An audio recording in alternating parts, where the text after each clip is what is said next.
NUFC Talk. Uno. Exactly, there you go. Welcome to NUFC Talk TV. I'm your host Tim, and tonight we have the mighty Win, we have Borky, and we have the return of the Jedi now, and return of Christina. Welcome back, Christina. Good to have you on board. With And a big smile on our face.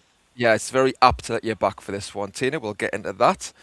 So yeah, we are live on YouTube and the website nufcradio.com. So please give us a like, keep the comments coming, give us a super chat if you want to guarantee your comment being read out, and if you can, become a member for $4.99 a month, where you'll gain access to exclusive content. So yeah, interesting show tonight. There's a few things to get through. I've got listed here. No doubt the lads later on will get into as well. But the first thing I think we've got to speak about that broke just over an hour ago is the news that Fabian Schar has extended his contract. And Tina is delighted about that.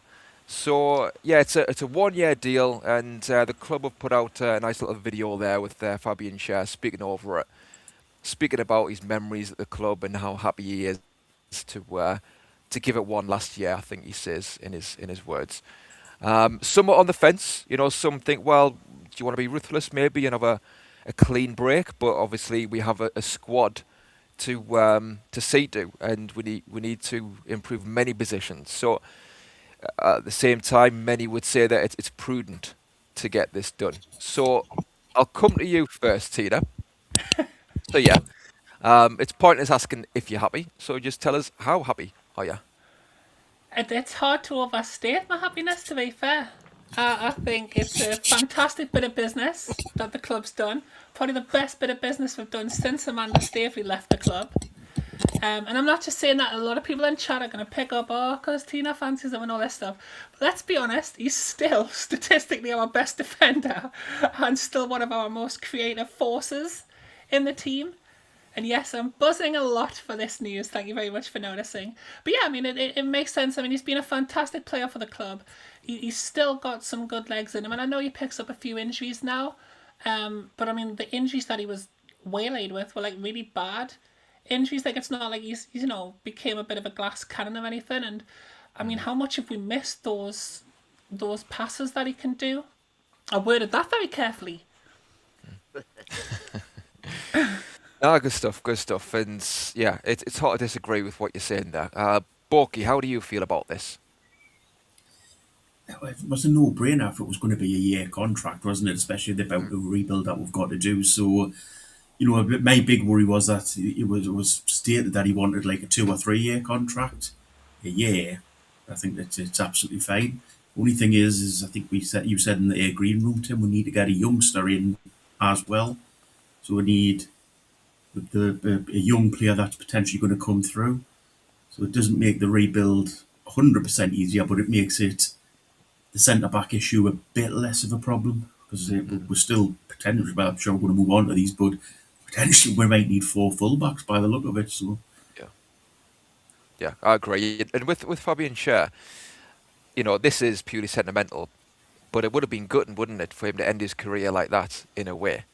With that injury. I remember at the time when he went down, and you could see how serious it was, and you knew then, you know what, he might miss the rest of the season here if it's as bad as it looks. And like, what a bad way to go out, where it was such an innocuous injury, or the way it happened anyway. It was on the halfway line. He just turned the wrong way.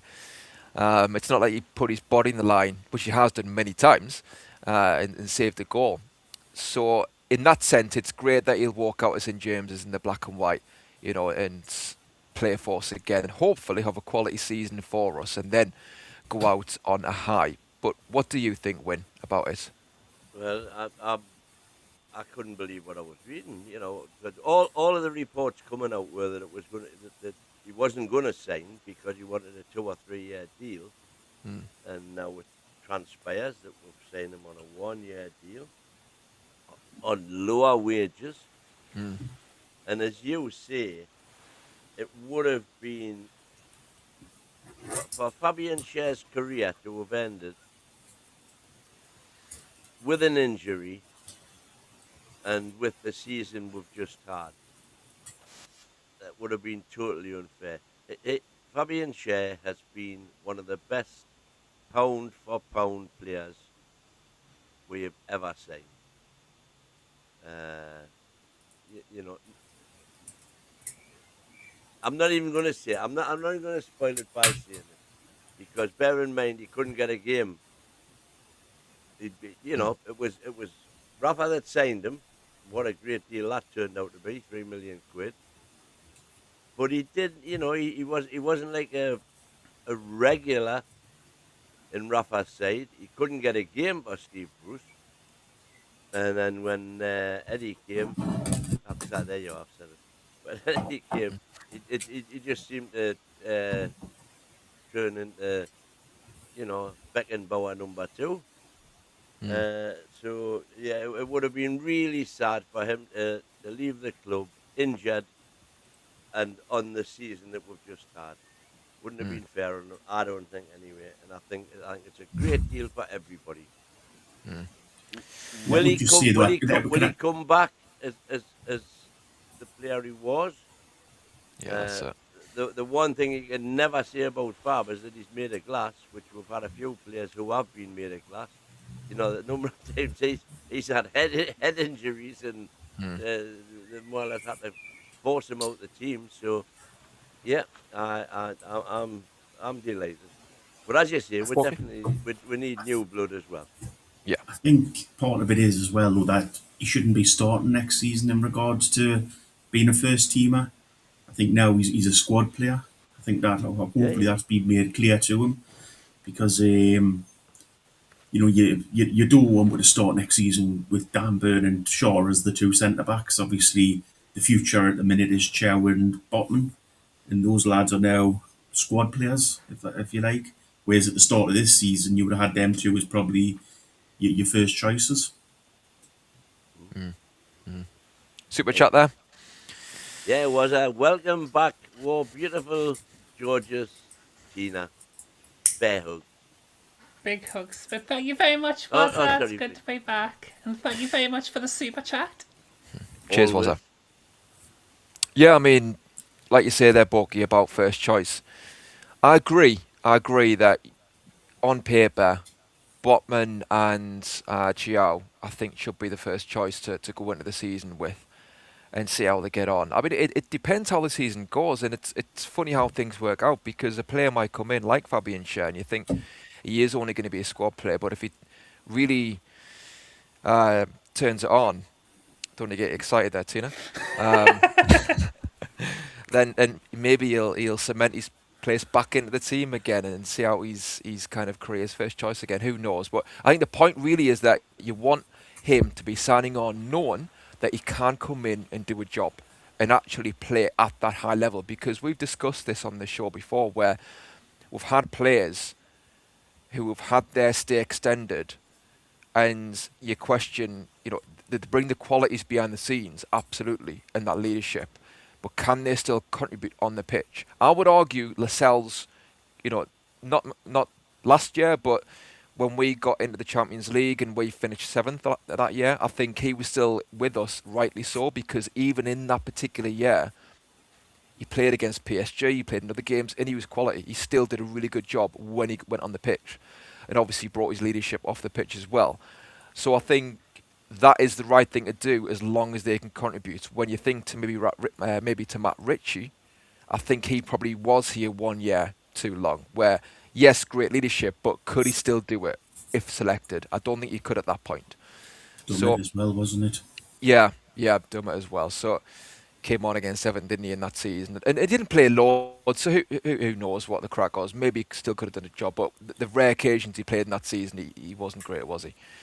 So yeah, Fabian Schär, you would have thought that he's still got it in him to contribute and hold down a place potentially if he does his stuff. But like you say, Borky, to be a reliable player to come in as and when, if needed. Because I think what he'll be thinking is, no, I'm here to start whenever I can and cement my place. He'll have that mentality. That's a good thing. But yeah, like you said as well, and like I mentioned, we do need a new young centre back. I mean, Christina, would you look to sign a young centre back to compete with these lads that we have already, or would you look into the under 21s? I know Gary mentioned Heffernan. I haven't seen him. Others might have, but would you look to dip into that pool of players, or look to sign someone? To be honest, I mean, if you look at it, I would be more concerned if we were going to sign a defender in regards to signing somebody who can be a cover in case Botman's injury saga continues. I think, at the moment, as it stands, though, if we are keeping the 4 centre-backs that we've already got, I would say use the youth team if we need anything on top of that, because you've got Chow, you've got Botman. I think we're all in agreement that is going to be a good centre-back pairing going forward.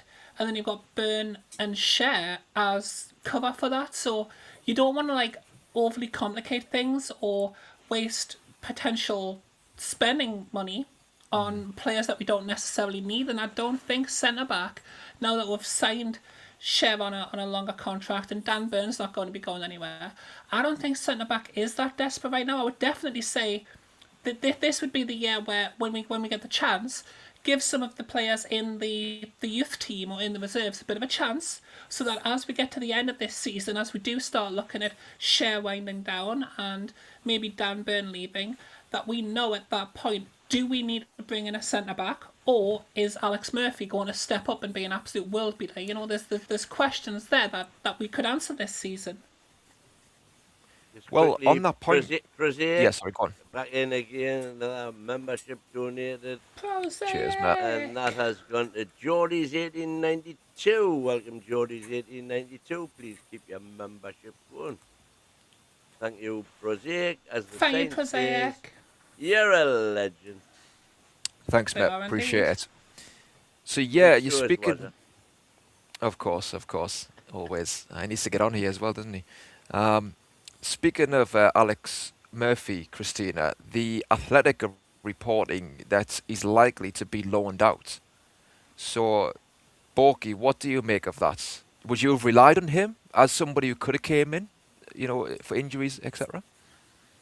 I don't think it matters what I think, do you? Does it? Eddie Howe obviously doesn't believe in him, so he's probably, for his career, it's the best thing he can do. I think it's probably him that's pushing for that rather than us deciding to do it.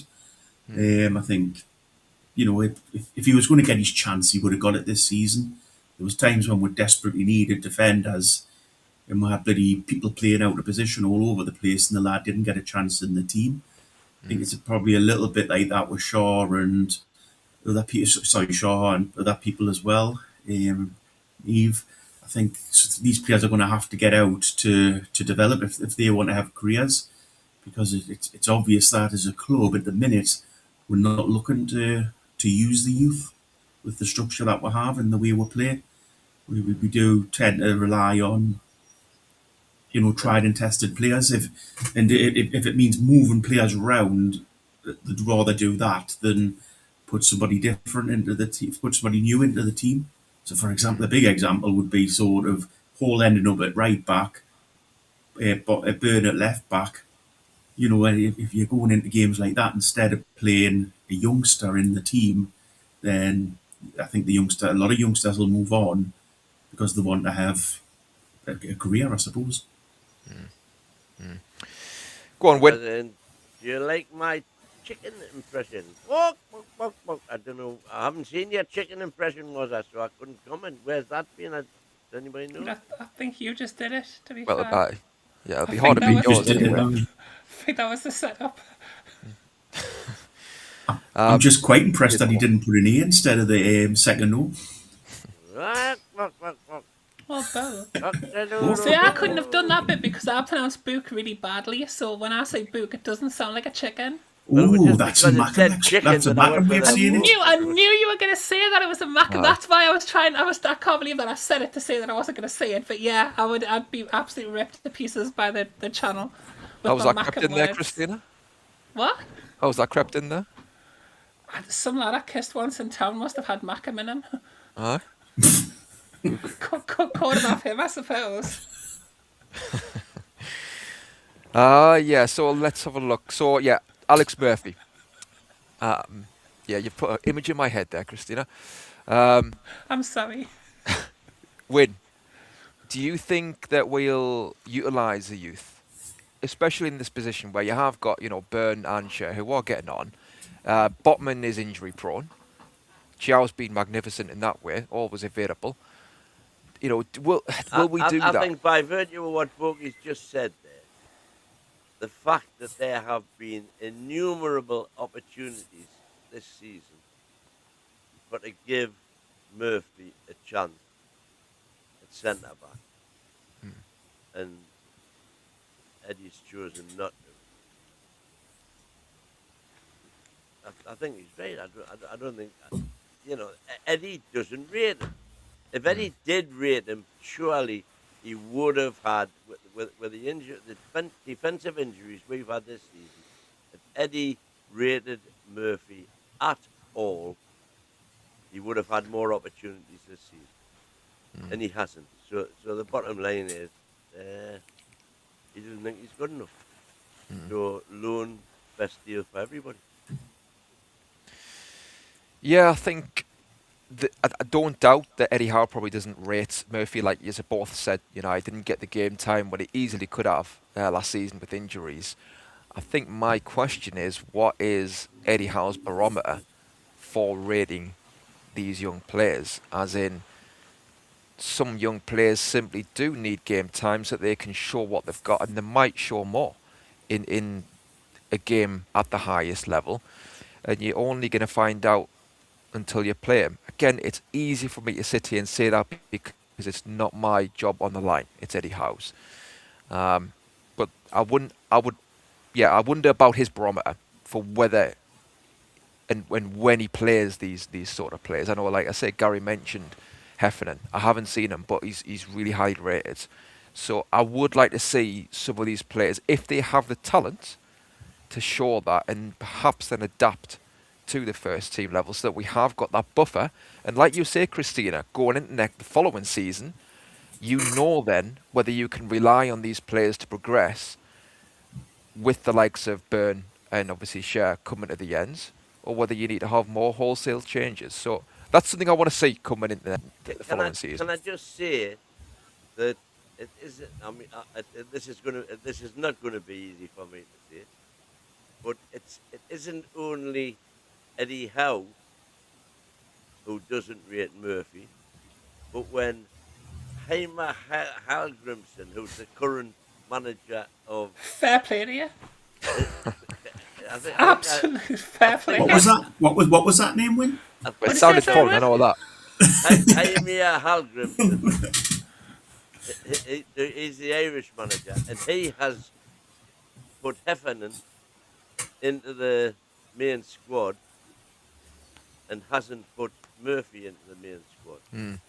So it would appear that it's not just, and presumably he's watching. When you're manager of Ireland, you look at every opportunity. Can we get somewhere? And if he's saying, don't like what I've seen, kind of thing, and putting Heffernan in front of Murphy, well, is it just or is it what I've been saying all season, that the young'uns just aren't good enough? But is it that sort of issue that the likes of, especially Murphy, has been in halfway land?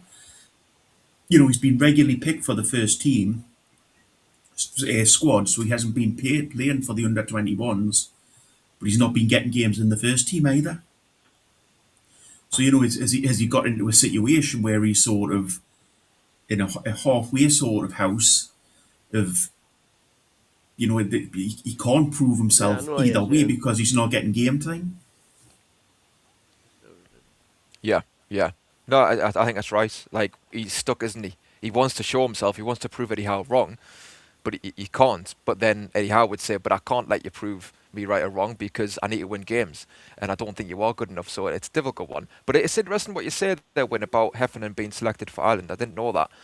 And Murphy not. So let's see what Heffernan does for his country. That'll be one to watch. Wazza says Tina will never kiss a Mackem in Milan, by the way. I'll never kiss a Mackem in Milan.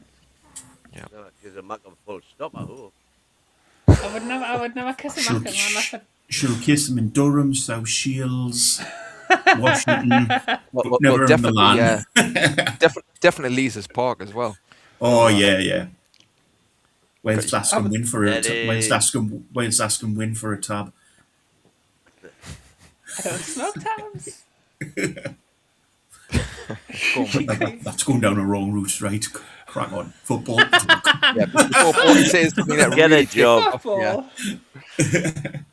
But no, but just on that though, this is the one. So we've got Heffernan coming back from his loan spell or whatever he's been playing. Alex Murphy says he wants to go away on loan, so have Heffernan on the bench this season. Give him a bit of time if needed. Okay? There's got to be games where we need to be able to try him. If we're just going to sit these guys on the bench and not use them, there's no point in them being there. But this is literally our last season to take a chance and say, okay, can these youth players be part of this setup? Because we might not have Schar next year, like the year after this one that's coming up.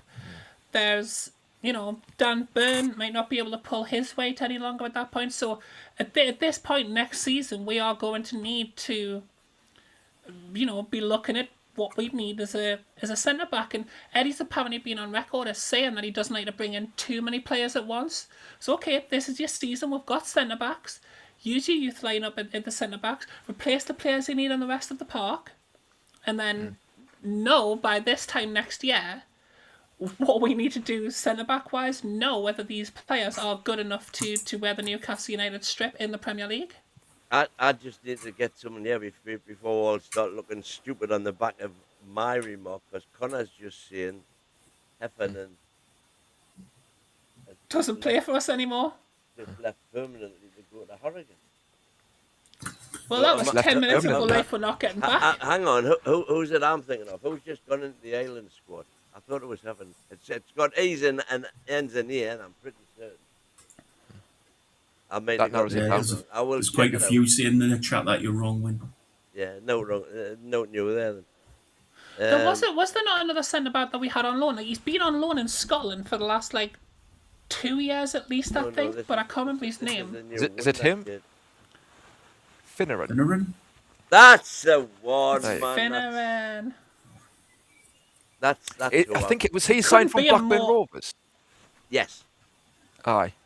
It's the most Irish name in the world as well, isn't it? Like, yes. come on, how did you not get that? Sorry, not Heffernan. Finneran. Should we go for Finneran and begin again with this conversation? Then? Yeah, it's round back time. Right, so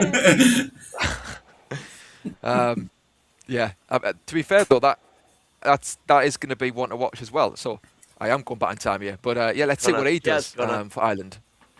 All right, cheers, mate. So, what is he like compared to Heffernan? So, like you say, clearly the Ireland manager rates him above the other two. Well, So Heffernan is that good. He's gone to Harrogate. on loan, yeah. Does that tell you? Is that on loan, Win? No, permanent. No, it won't be loan now, will it? It'll be you wouldn't do loans till. Yeah. No, I think it depends. If you're under 18 or whatever, I think it's different. But anyway, Connor's saying he's definitely gone to Harrogate. Okay, that's that one. Finneran's Yeah, a midfielder as well, apparently, so...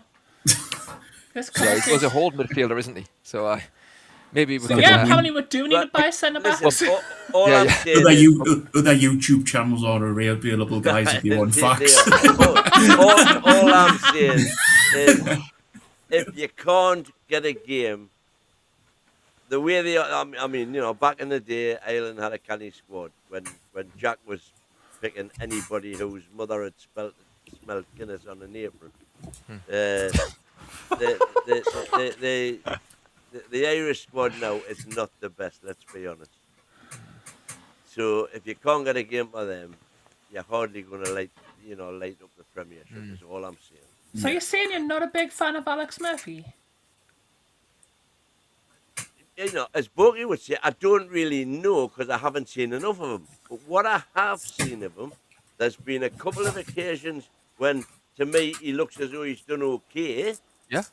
And there's been a couple of occasions when, that was a bit dodgy. But he hasn't had a lot of exposure. So no, he hasn't. He hasn't. He's never looked a disaster, I would say.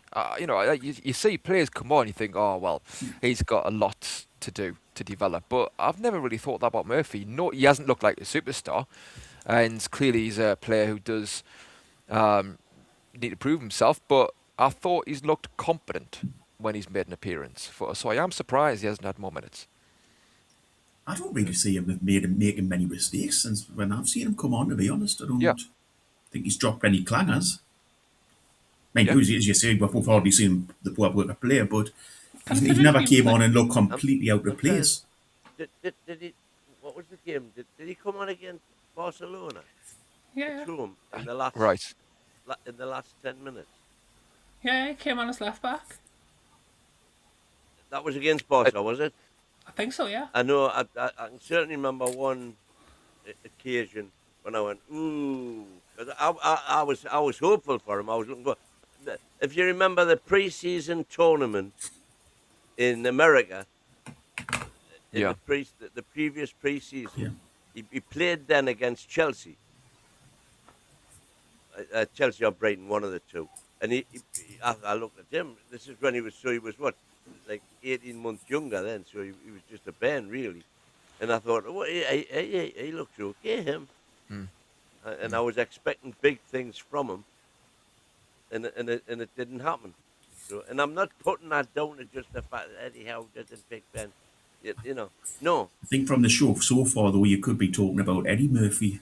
You've done so far. Look. I think that I'll take the L. We'll let you off, Win. It's all good, all good. So I think it was. For now, anyway, we'll see what else comes, mate. Someone had told me I was going to hear Win say the line, "I'll take the L." I would never have believed them, so I'm happy just from that. I've got that. I've got Fabian Schar on another year's deal. Get in. I'm loving life. Exactly. Happy days to date, Happy days. And you've been touching Magnums. I've been touching Magnums. I think it was Fulham at home when Murphy came on. I thought he looked. St James's Park could unnerve a lot of young players. I didn't think that did that to him on that occasion. That's what impressed me. I thought he looked comfortable at left back when he came on there. But was that when 1-2-1 at the finish, and we should have been 7-0 up even before all of that. Yeah, that was that one where we scraped through, but in reality, like you said, we should have won. Absolutely battered them. Yeah, it was last minute, obviously, the goal, but yeah. So we'll move on then. Obviously, there's a few things I want to get through. The next subject is Aaron Ramsdale. He is going back to Southampton, so we are not going to sign him unless we scramble around last day of the window. Who knows? But we're not going to sign him permanently. No. Just 2 seconds, Tim, because just before we move on from Fabian Schar, because there's a lot of good. There's a lot of good comments here. Yeah, go on, man. Brian Penny shares experience like Trippier. Will see him through. Vernon Botman, too slow, leaving only Chow, who isn't the finished article yet, and with Hope in goal.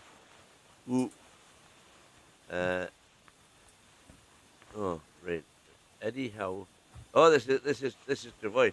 He's obviously typing this somewhere else and copy and pasting, but he put it in twice within 2 seconds. Eddie Howe has requested Ross Wilson to sign English-speaking players this window. He insists that a lot of his tactics get lost during the translation process and affect his coaching. I would love to know where that came from, Travoy, the old pal. Get back to the Falklands. Give us the source. Keeping Fabian Schar is a no-brainer. Small outlay for an experienced, quality player. Yes, coming at the end of his career, but who knows? The club and its Swiss. He knows the club is Swiss and he's funny, and I'm sure Tina is not going to disagree with that one. Can we just say people can stay where they want? Wynn's got no right to tell them to go anywhere. Where that's told anybody to go, especially not the Falklands. No, that's where Travoy lives. He lives in Wales. No, he's in Wales while he's getting an injury sorted. But he's moved. Look, you think he's got a new job? He's moving back across. You need to keep up with people. Oh, where's the Falklands? Sorry, Travoy, mate. Sorry, Travoy, mate. I understood you were moving back to the Falkland Islands. Falklands is down next to, just down from Argentina, isn't it? Yeah. Ah. And let's not call them, Chris is not here, let's not call them the Malvinas. No way, Jose. They're the Falkland Islands. Any more? So there, anyway, Win? sorry, that was it. That was it. Sorry, I just Yeah. wanted to get those. No, Abby, it's all Abby and Schar ones interesting. in. Yeah. I think, like I say, I think some are for it, some are against it. I think most probably understand the reasons for it, and I think it is sensible to extend, because it is a rebuild that we need to do. And if it's another position that we need to kind of focus on and spend a lot of money on, that takes away from other areas that are in need of major surgery. So I think it is sensible. And it's interesting that you say that, Travay, about the English speaking side of things with the tactics. I can kind of imagine that would be the case at times. Do you know what I mean? Like, if you have got a lot of foreign players there who simply don't know the language, it is important that they do take on board what the manager wants, to an extent anyway. You're shaking your head there, Win. Oh, But I cannot.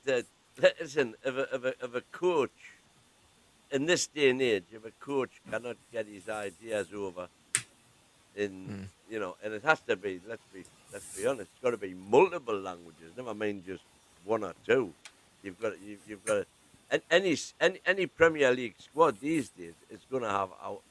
I'm putting my neck on the line here. I would guess at least every single Premiership squad must have at least 4 different languages.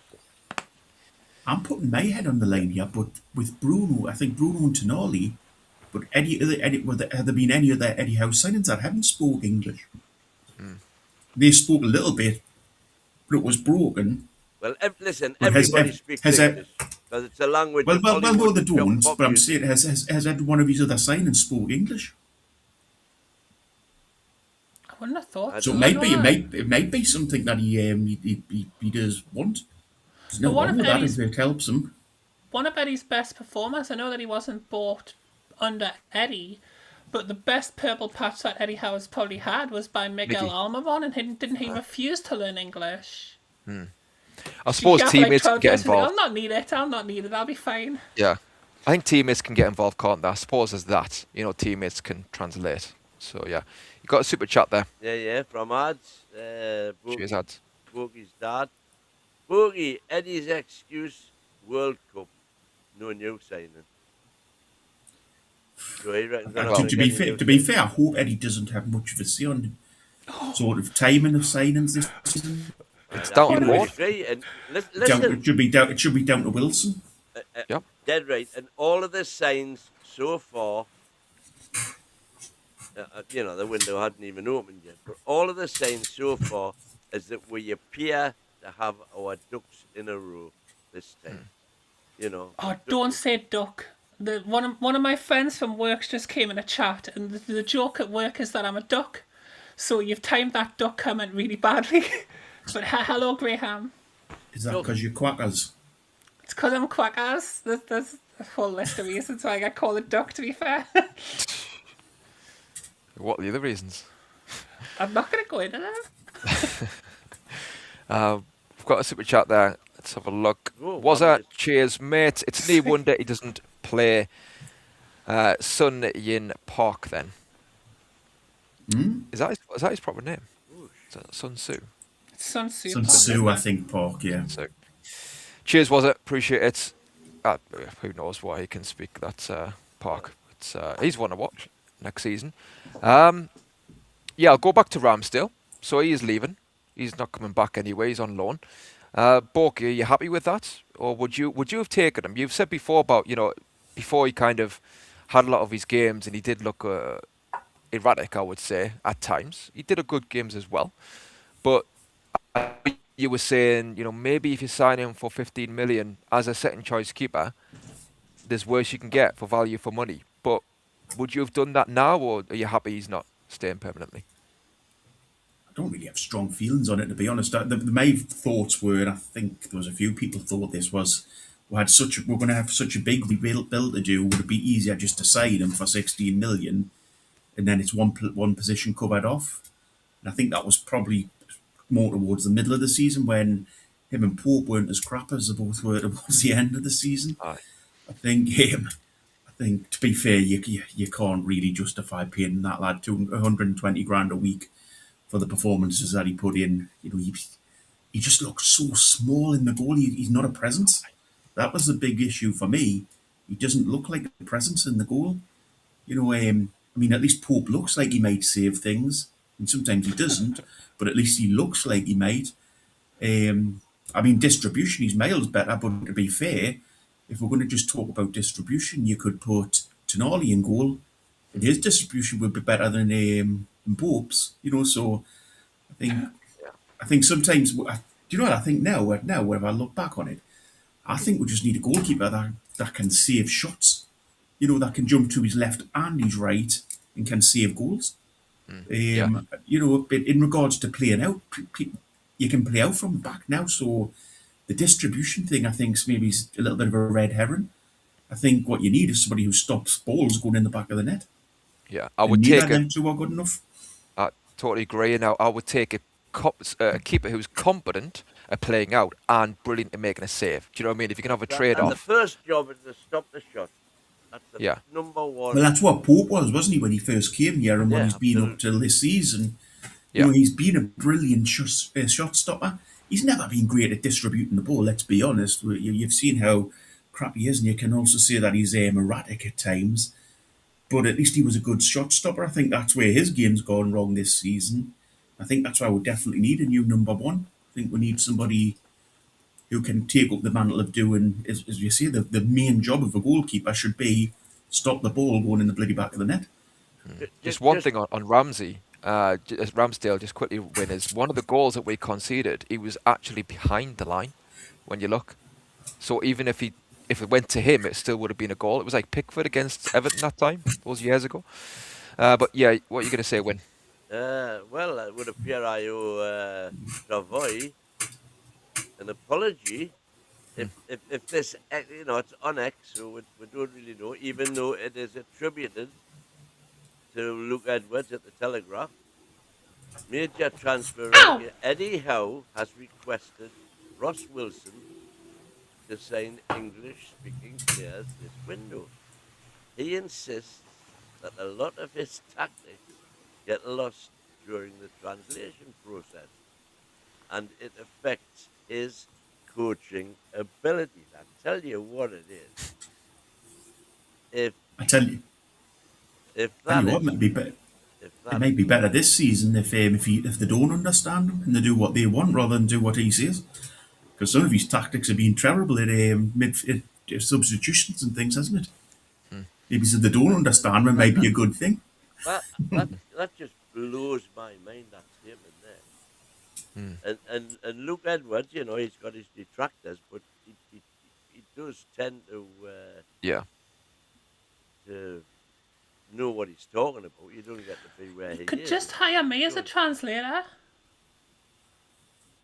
Parliamo Italiano. Parlo Francais. Well, the players will start speaking Macam. Yeah. They'll get a Macam twang then.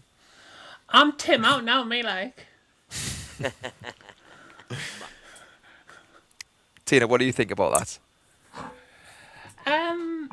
Yeah, I mean, I don't think Ramsdale was the answer either. We also talked about the goalkeeper, right? Or are you talking about the quote? No, both really. But I mean, just with that that quote there, the reason I mentioned it after Travay was because Eddie Howe is so meticulous. We know this, don't we? He, to the nth degree, and I think it's one of his positives. But as we've said, the season gone, it can be a negative because he is so determined to bed players in, to leave no stone unturned before he plays them in the starting 11, and that kind of ties in with what Luke Edwards is saying there, really. But yeah, what do you think about that, Tina? Well, what was I saying there? It's no wonder he doesn't play Park so soothing. I mean, but then Are you watching the show?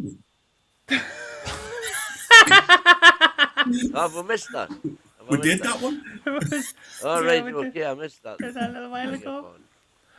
But, yeah, look, I mean, of course, I was fact checking at the time, obviously. No, well done. We love how meticulous you are in regards to fact checking things. And to be fair, I would have liked to have known whether that quote was real anyway. So I, for one, appreciate that you went and looked that up. However, update. Connor is telling us Luke Edwards didn't say that. It's somebody who's just stuck the Luke Edwards telly underneath the comment. Ah, we're back on the facts tonight, aren't we? Bang on them facts. But if it, and that's the thing. I just can't believe it. I just cannot believe in this day and age that anybody would turn around to, Eddie turn around to Ross Williams there. I only want players who can speak English. It's just a nonsense, really. But it is out there on the interweb. Yeah, it'll stick, won't it? Try quickly. And that's it. And Across, it'll stick. If you want it to stick, it'll stick. If you've got more sense, it won't. I mean, it's going to have to be a lie at the end of the day, isn't it? Because we're already looking for players out, like in South America. A lot of those lads aren't going to be speaking English yet, and they'll probably learn English when they come over here, but they're not going to be speaking it yet. But again, I mean, we had Mickey, and Mickey was very much part of the first team set up under Eddie Howe for a large portion of, like, once Eddie Howe came to the club, and he didn't speak a word of English, apparently, allegedly. I mean, I don't know if he did learn bits and pieces, but apparently he had no interest in learning the language, and I think there's that many people. I mean, I know Eddie's backroom staff's mostly English, which is rare in the Premier League. It's normally a bit more of like a cultural diversity.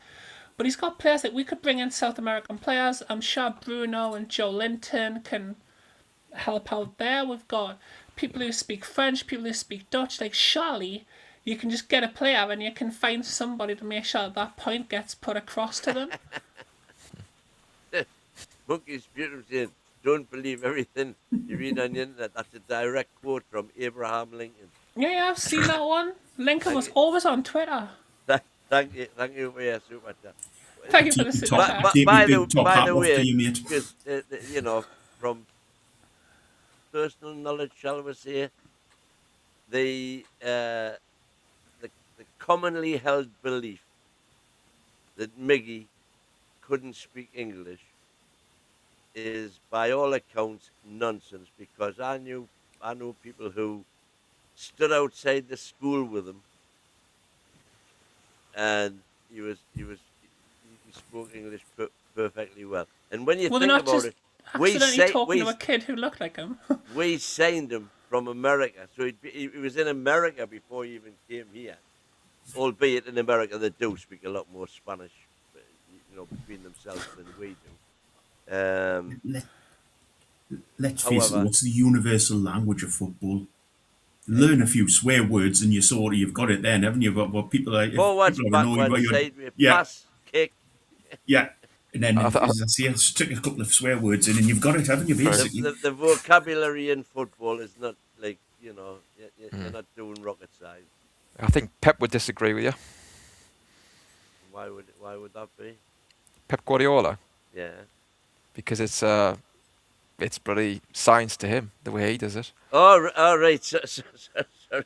I thought was going back into language. Does he even manage a team anymore? I mean, come on, who's listening to Pep Guardiola? Bro doesn't even have a football team anymore. Listen, I'm delighted. Yeah, but well, Maresca will do the same stuff, but obviously, is he going to be as successful? Probably not. Tina, what do you think about just one about managers? Can we just give a shout out to I know Kenny Dalglish wasn't a big hit up in the northeast, but he came out today saying he's got cancer. So we've done it with Keegan. Let's wish him all the best as well. Hopefully he beats it. Great. Yeah, well said. Yep. He was the manager at one of the, I know like he doesn't have the best of reputations up here, but he was the manager of one of my favourite clips, and I don't know what year it's from, but I was watching a match. It was like an interesting game. It was like the Newcastle were losing like 3-0 or 3-1 to, I think, Leicester, and Alan Shearer scores a hat-trick, and at the end the commentator says, "Score 3 goals, Alan. Get 3 points, Alan. Make Kenny happy, Alan." And that stuck with me from the second I saw it. I was like, I love that. That's my favourite thing I've ever heard. Well. Ah, Kenny Dalglish was manager when 11/5/97 mm, Newcastle qualified for the Champions League, and Sunderland and Borough both get relegated. That afternoon, I left the house at 12 o'clock on the Sunday. It was the last game of the season. We were playing Forest, beat them 5-0.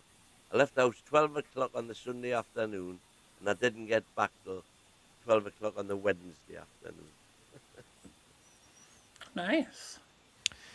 well, he's part of our history, isn't he? And we've had such a colourful history and such a roller coaster of history, and he is very much part of that. And he did take us to a cup final, as well as obviously, yes, we had disappointments in the league after the moment you mentioned there, when he did take us second following taking over from Keegan mid-season. And by all accounts, he's a great man. Everyone says, behind the scenes, and yeah, and to be fair as well, he brought us Gary Speed, he brought us Nobby Solano, he brought us, I think, Nikos Dabizas and plenty others. So he did do some good as well in that I department. think we did So, bring yeah. with John Barnesy and Rush and Stuart Pearce as well. So I think Yeah, but keep it in context. But Swings and roundabouts. No matter I'll raise you, Des Hamilton. I'll raise you, Des Hamilton. I'll raise you Des Hamilton. I'll raise you Pistoni for Beresford. I'll raise you Thomason and Anderson for Aspiller and Here we go. Ferdinand. Pistoni. no, but I don't I'll think raise any of you this. Gary Speed for Ginola. No, I don't think anybody. I don't think any of this means anything really, does it? You just want them to get well and get better. Yeah, that's Yeah, it. get better soon. Yep, Kenny. all the best, Kenny. Definitely. I didn't get your thoughts, Tina, on Ramsdale. I don't think.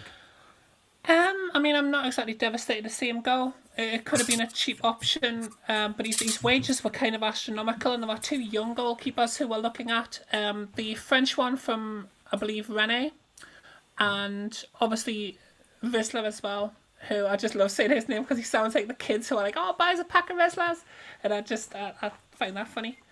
If we could pick those two up, that would be amazing. If we can get one of them, I'd be happy with that. To be fair, I think we need a new goalkeeper who can push for number one. I don't think Ramsdale was the answer to that, so if he's not going to be the answer to the question, why bring him into the fold? We've already got Nick Pope. Are we really going to just replace Nick Pope with Ramsdale when Ramsdale was... I mean, how much was he on? Like 120,000 a week? Apparently. I mean, Yeah. and he clearly wasn't favoured. He clearly didn't do enough to put his mark on the team. So, like, even at the end of the season when we were all a little bit shocked to see Nick Pope go... I mean, let's not forget Nick Pope is a goalkeeper who was running halfway up the pitch and trying to rugby tackle people in the middle of the park, and Ramsdale still couldn't get picked ahead of him. That's not a good sign. Like, you've got to think at that point, if you're getting picked behind that, okay, this club's maybe not for me. But I think we'll probably spend a little bit more for a new goalkeeper, but we'll probably save a bit on wages, which long term might be the better move for us, especially considering we do definitely need a goalkeeper that's going to give us a little bit of confidence going into next season. Yeah, well, the Athletic report that we are also looking at, as well as those keepers you mentioned there, Tina, we're still looking at Trafford's, and we're also looking at Verbruggen from Brighton. I'd take Win. Verbruggen. Would you? Yeah. You like him? Listen, I think for 16 million quid, which is what it would have cost to do, albeit 120 grand a week, but for 16 million quid for a keeper of Ramsdale's quality in inverted commas, I think you'll struggle to replicate that anywhere else. So personally, I would have kept him because we need a first choice, and there was all the talk about Pope going to Leeds and all that. I would rather. I think, put it this way, I think Ramsdale's better than Pope. Simple as. And for 16 million quid, which is not a king's ransom, we've already forked out 4 million for the loan. So I would rather have kept Ramsdale and got rid of Pope myself. and then look for better. But we're definitely the keeper. Would you pay Ramsdale 120 grand a season for say 5 seasons because you get a 5 year contract? So is that about £6 million a season? Well, Or would you rather offer that sort of wage to a type of a Hall or a Livermore? Do you know? well, that's not the point. It's a goalkeeper. Well, it is the point because you can get a keeper in on cheaper wages. Not many keepers get 120 grand a week. No, I mean, that's the top fair, notch. But I think he could. I think I don't know how long he's got left on his Southampton contract. But you know he would know he wasn't going to get 120 grand a week again. You know, you would have to you do that deal, but you only do it on the understanding that he ain't going to be on 120 grand a week. If I was him and you can go back to Southampton and be on 120 grand a week, I know what I'd For a be year. doing. For £6 million for a year or half your wages here. Well, you're just talking Premier League. I do agree that Plus at the end of that year, he'd be a free agent. So again, he could go in and demand a higher wage elsewhere. Well, I mean, all of that is true. All I'm saying is, I think Ramsdale's better than Pope, and if I was hanging on to one of them, it would have been Ramsdale and not Pope.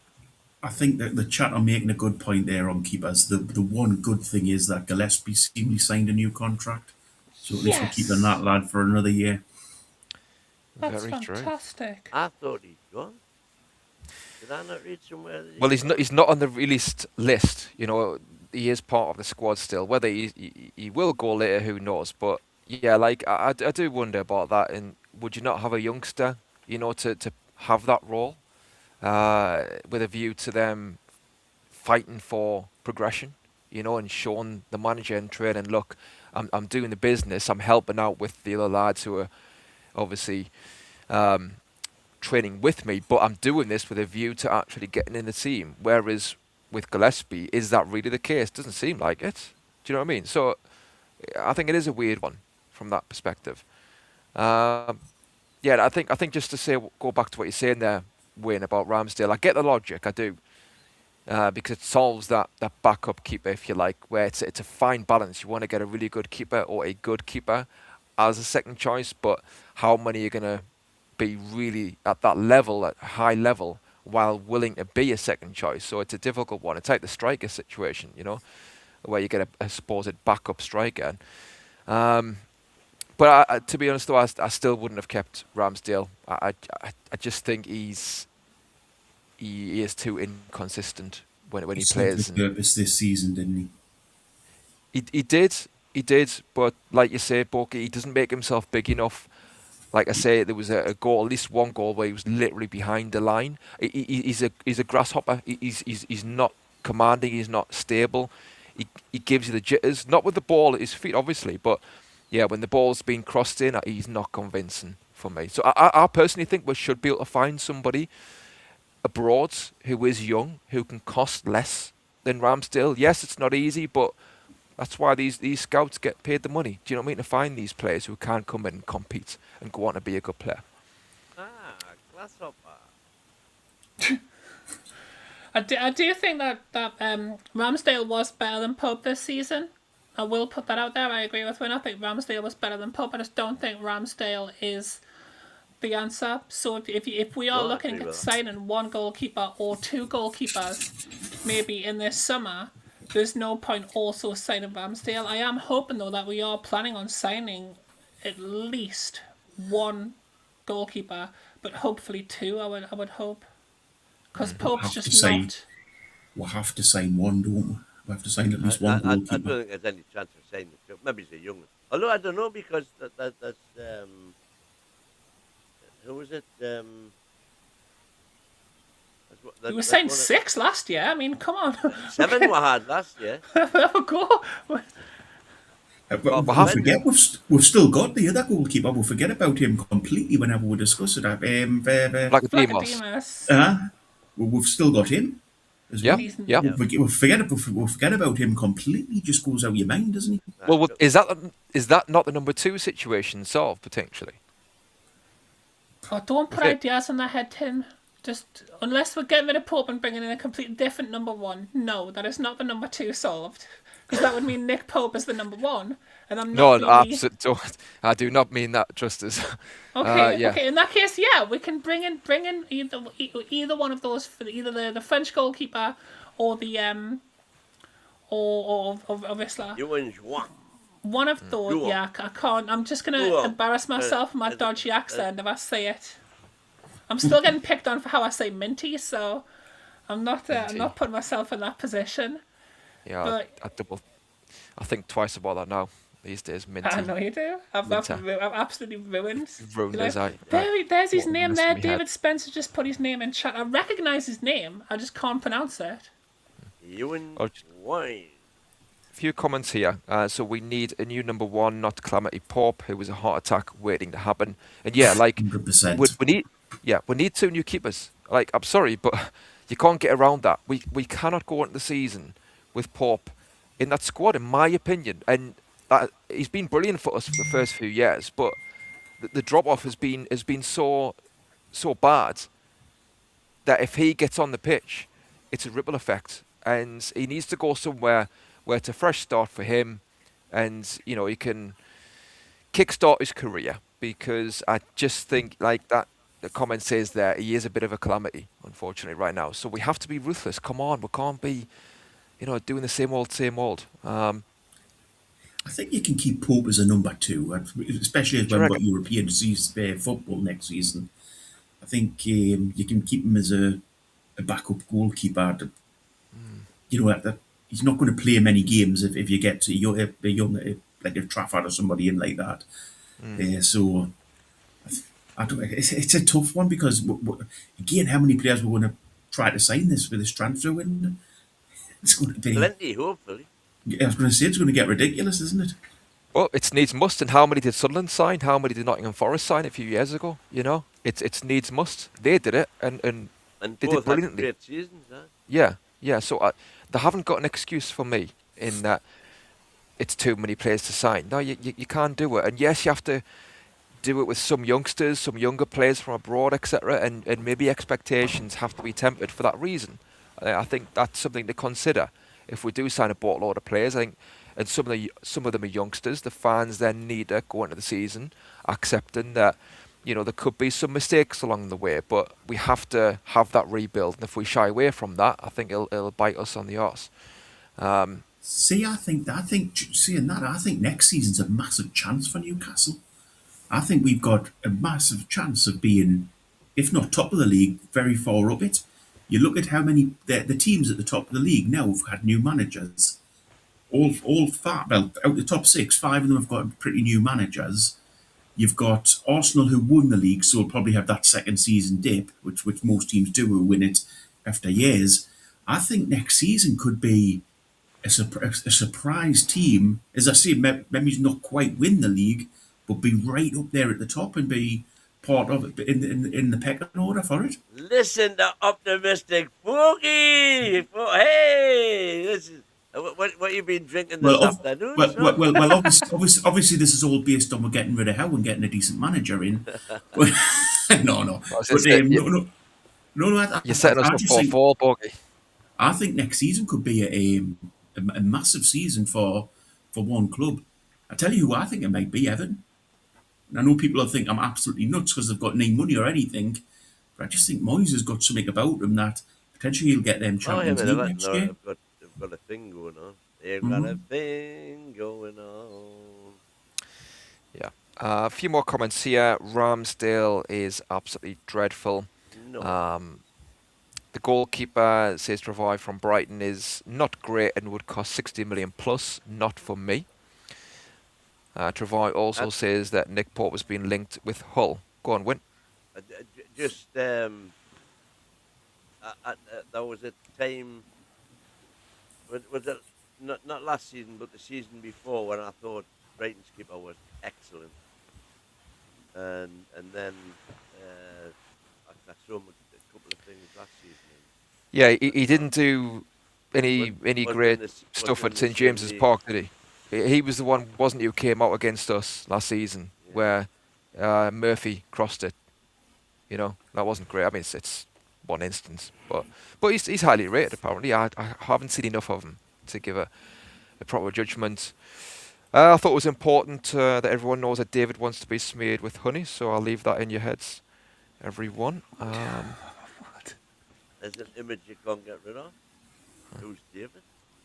Which David? Do we know? I don't even know. It's he's on the Guinness.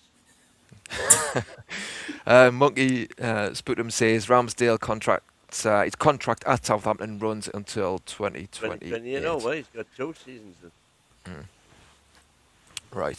So it's £12 million he's got, Bogey.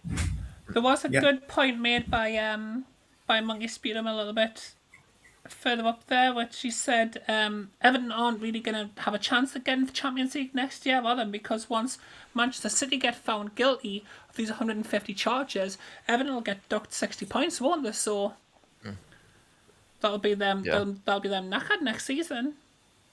Are we trying to say that the Premier League are biased for the Big Six? I would never say that live on YouTube. If that's what you've extrapolated from what I've just said, though, that's up to you and whoever else would extrapolate that same answer from what I've just said. I am one hell My of an brain got extrapolator. confused. When I started using long words, and my brain was like, whoa, whoa, whoa, that's what you're doing. Stop this. It's impressive, Tina. Oh, thank you. Let's strive to impress.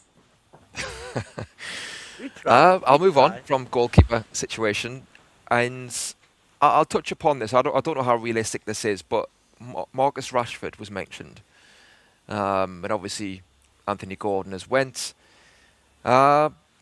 Would you take Marcus Rashford? I mean, obviously wages are going to be a major stumbling block if we were interested in him, and there are other clubs linked with him, other top clubs, Bayern Munich, I've seen, and others as well. So whether he'd come, we've got no European football. I do question his attitude as well at Man United, and I seen that he did a post at the end of the season thanking, he thanked Barca, he thanked Aston Villa and England. It was a blatant jab at Man United because he left them off. He's still got an issue with Man United. He hasn't let that go, and I think there's some kind of attitude problem there potentially because he didn't cover himself in glory in his last year at Man United, but he has done well at Barca. So, Win, what do you think of Rashford? And he did well at Villa as well when he went did, there on loan. He wouldn't let it lie. He wouldn't let it lie. Rashford, I think, if we get to the end of the window for whatever reason, and we haven't filled all of the berths that we need filling, then I think in that situation, Rashford would be a good move. But I wouldn't be starting the window thinking about getting Rashford. If it's a last minute, let's get a forward player in. Bogey's shaking his head, but Rashford's a good player. There's no doubt about that. You can question his attitude and all that, but if you talk to Villa fans, they thought he was fantastic. They wanted to keep him, but just couldn't afford it. Bogey? Put this one very quickly. I'd rather be neutered than get Rashford. I think he's a terrible player, so he's not for me. Wow. Honestly, I do agree with Win that I think he is a good player. I think he's got a lot of talent, and I think he's wasted it up until the Barca move. And like you say, that Villa did well, but I think he has held himself back, and I think he has been a poor player because of that. Do you know what I mean? I think the ability, I think, is there, but he's got himself in a weird situation mentally, it seems. Christina, what do you think? I mean, I think Marcus Rashford is a good player. I think one of the times when that really came to fruition was when he banged those 2 goals past us, one of which was an absolute worldie. And at that point, I would have been like, absolutely rip people's hands off for him. But his wages are, astronomical. He's not going to take a pay cut to come to a team that's not in the Champions League. His actual record in the Premier League's not that great. Like he's had a couple of good years, like scattered about, but he's had a lot more disappointing seasons, really, hasn't he? Obviously, I mean he's moved into Barcelona and he's done alright for Barcelona. So based on that, you would definitely think, okay, he could certainly do a job for us, but not on 350,000 a week. So think I it's a think bit that of would a be the stumbling block. I think it's a bit of a mute point as well. He's not going to come to us. We haven't got any sort of European football. Yeah, I He's going to couldn't want to see get. any reason for him coming. Yeah, but No, he's going to want European who has football. got European football that's going to be in for him? Well, Villa. They obviously have a like him of him. But You they've know, got the Polish legend. Chelsea will probably try to sign him because they try to sign every bugger. You know, Well, there's they're not in loads of Europe. there's, Yeah. Contradict yourself. but Chelsea aren't in forget Europe.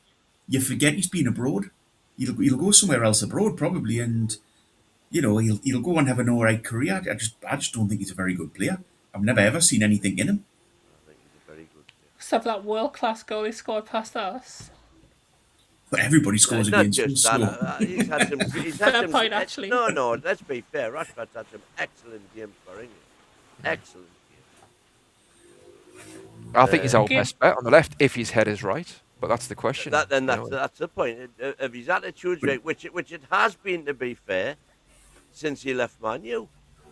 But Tim, do you see him signing for going from Man United, Barcelona to then Newcastle, not in any sort of European football? I I think can't there's see any anybody reason else saying it. I'd sign for. Personally, no. Yeah, personally, I think what you're saying there, Win, at the end of the window, if by that point he hasn't got a move and clubs are put off or clubs just simply don't want him or they've signed other players, because I think he does not want to stay at Man United. I think that's been made perfectly clear. No.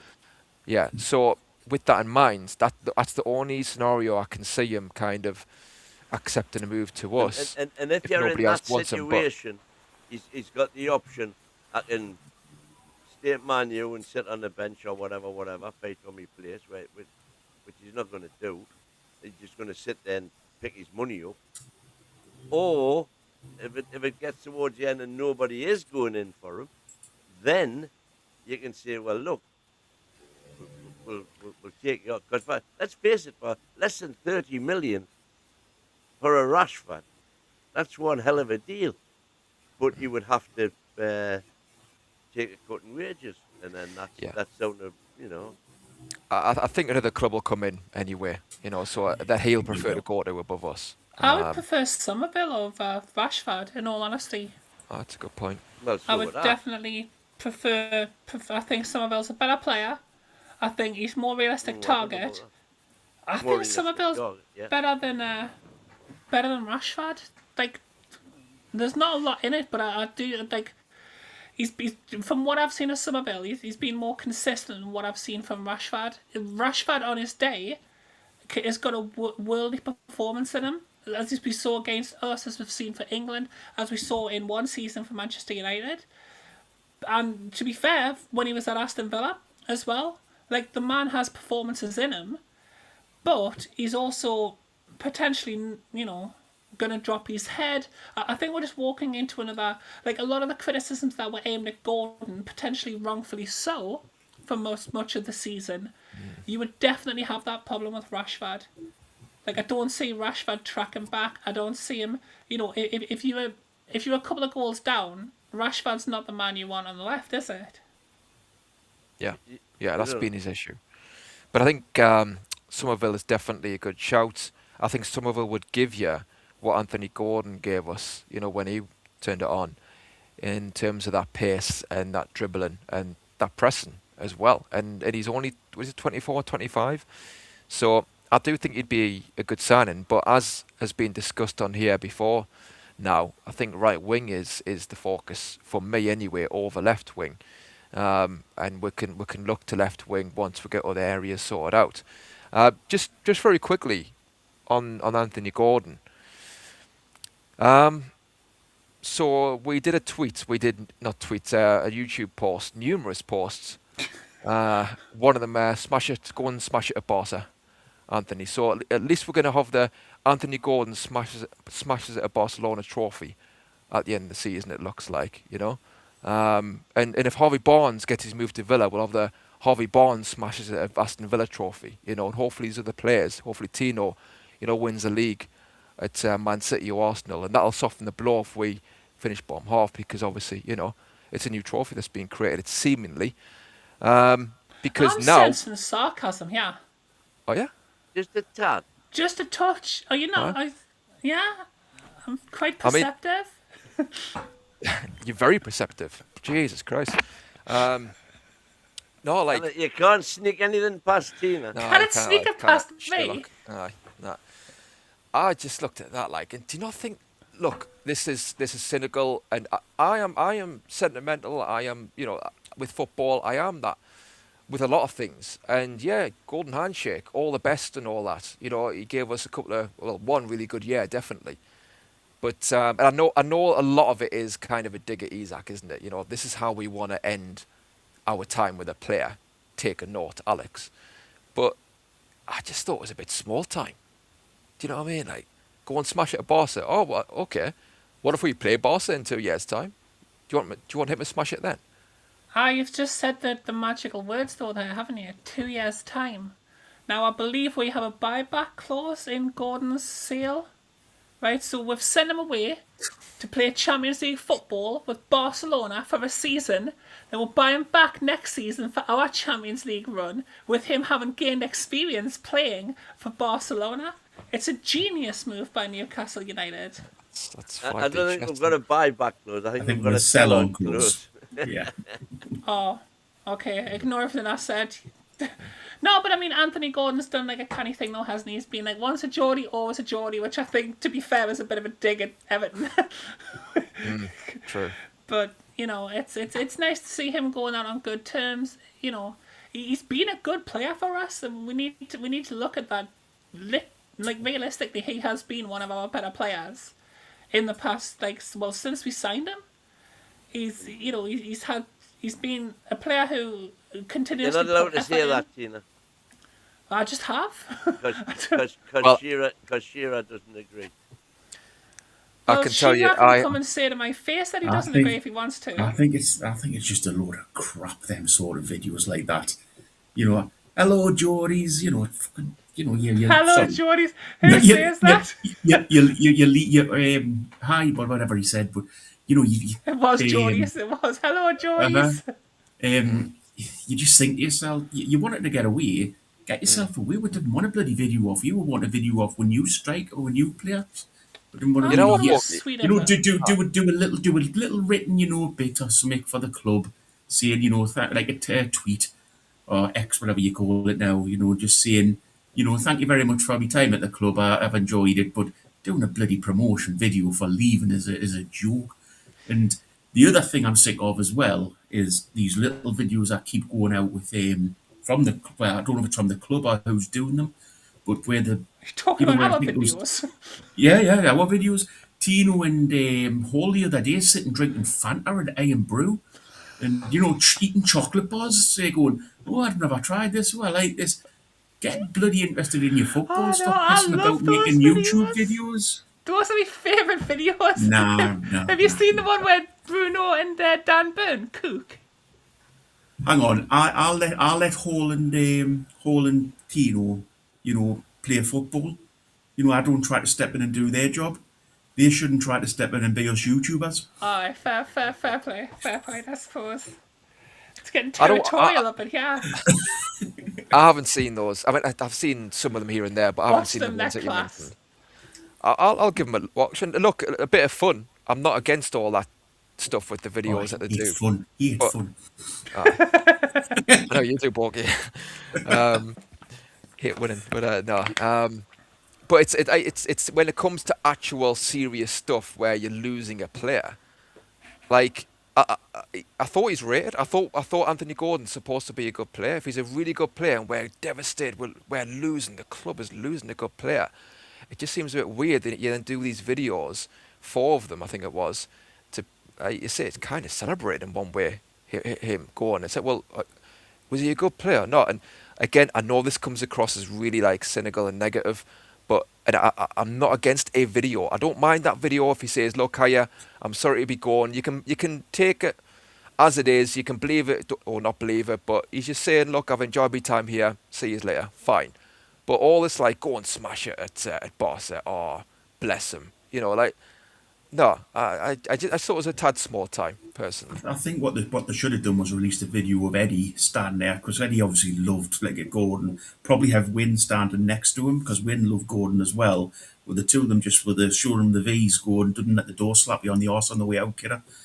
That's probably what we wanted to see, rather than handkerchiefs in tears. Or we could look at this in the more business sense, in the commercial sense of we signed a young player from Everton who was a nobody. He was a guy who people were like, oh, is that lass off the racing channel? People absolutely memed on Anthony Gordon. And now he's came to Newcastle United. He's just went on his live Instagram and says that he has had the best years of his life here. And now he's moving on to play for Barcelona, potentially and arguably the biggest club in the history of football. And there might be, you could chuck a couple of other names Real in Madrid there. might have something to say about that. And they might, but I'm sure Barcelona fans will have something to say about it if I had said Real Madrid was the biggest team of all time. They're definitely in the conversation. I don't think there's much doubt about that, to be fair. I mean, look, they're in the argument. That's what I'm saying. They're in that conversation. They're a massive, massive historical team who have ruined their history somewhat over the past 10 years, but that's another story for another show. But if you're a young player who wants to become somebody in professional football, who wouldn't have looked in Newcastle United's direction, Anthony Gordon's just given those players a reason to look in our direction and made us look very attractive to young players who want to get ahead in their career. Hang on. Can't stop piping up his arse at the minute. Remember the fact that he refused to play for the last 7 games of the season, or Eddie Howe refused to play him because his head wasn't in the right place. That's fine, he's gone now. You were sitting here calling somebody. He's not a great player for us. He's not a great. Hang on. When did he refuse to play for us? He's a good player, but he's not a great player. Well, why didn't he play the last 7 games of the season when he wasn't in? Eddie Howe said he only wanted players here who were going to be here next season, who were committed to the club. No, he said players who were committed to the club. He never said here next season. Yeah, committed to the club. So committed to the club. You're still committed to the club if you leave. Obviously, you can still be next season. You can still be committed to the club. Had a hip injury. And does anybody really sit here and mourn the fact that we've lost Gordon? I do. He was a good player, but he was never a great player forward. He's not going to be remembered in 10, 15 years' time as for what he did. I mean, what great things did he do for the club? That video as he's left to tell that's other probably young the best thing he's done. You're right. To come and join Newcastle United. He put in performance after performance. No, but what moments do you have from as a memory? Because I mean, I'll use Ginola as an example.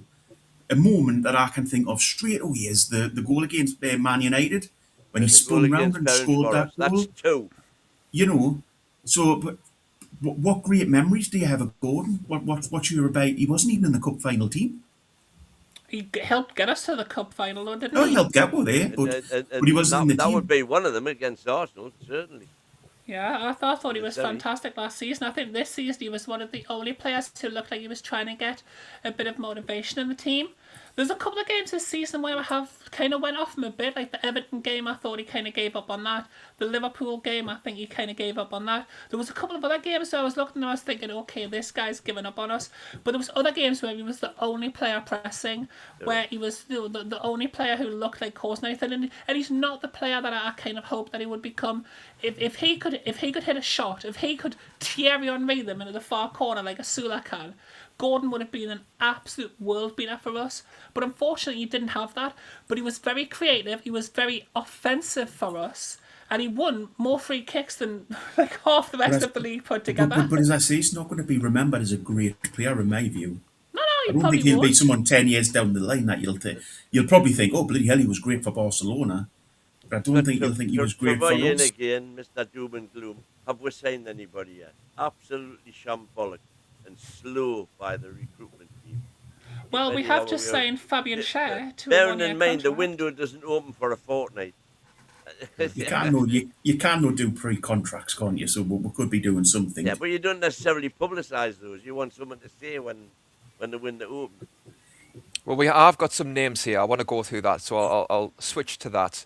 And just lastly on Anthony Gordon, I don't want to dwell. I know I've brought him up myself, but I think he was a good player, and I just think he did let himself down at times as well. I don't need Alan Shearer to tell us that or to skew any views supposedly for me.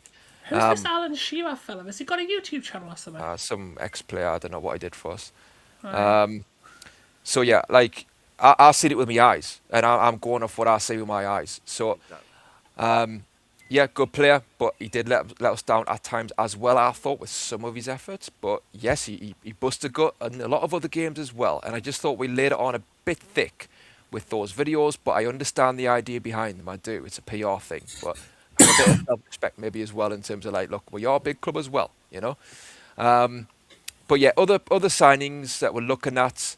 So Scalvini has been mentioned again. Obviously, he's been a long-term target for us. Being the opposite word.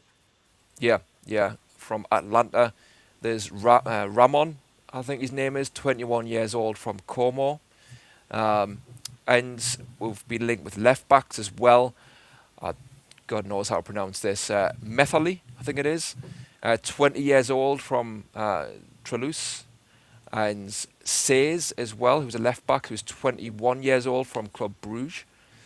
And there's others as well. And it's interesting because they're all sort of 20 years old, 21 years old.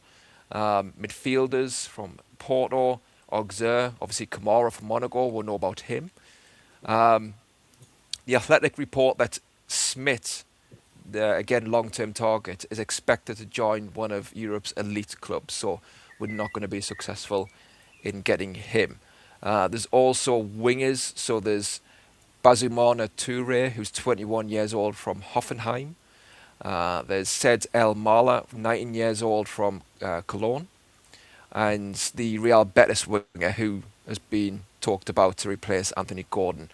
Ezazuli, I think his name is. That's the interesting one because Barca have got a massive sell-on clause with him.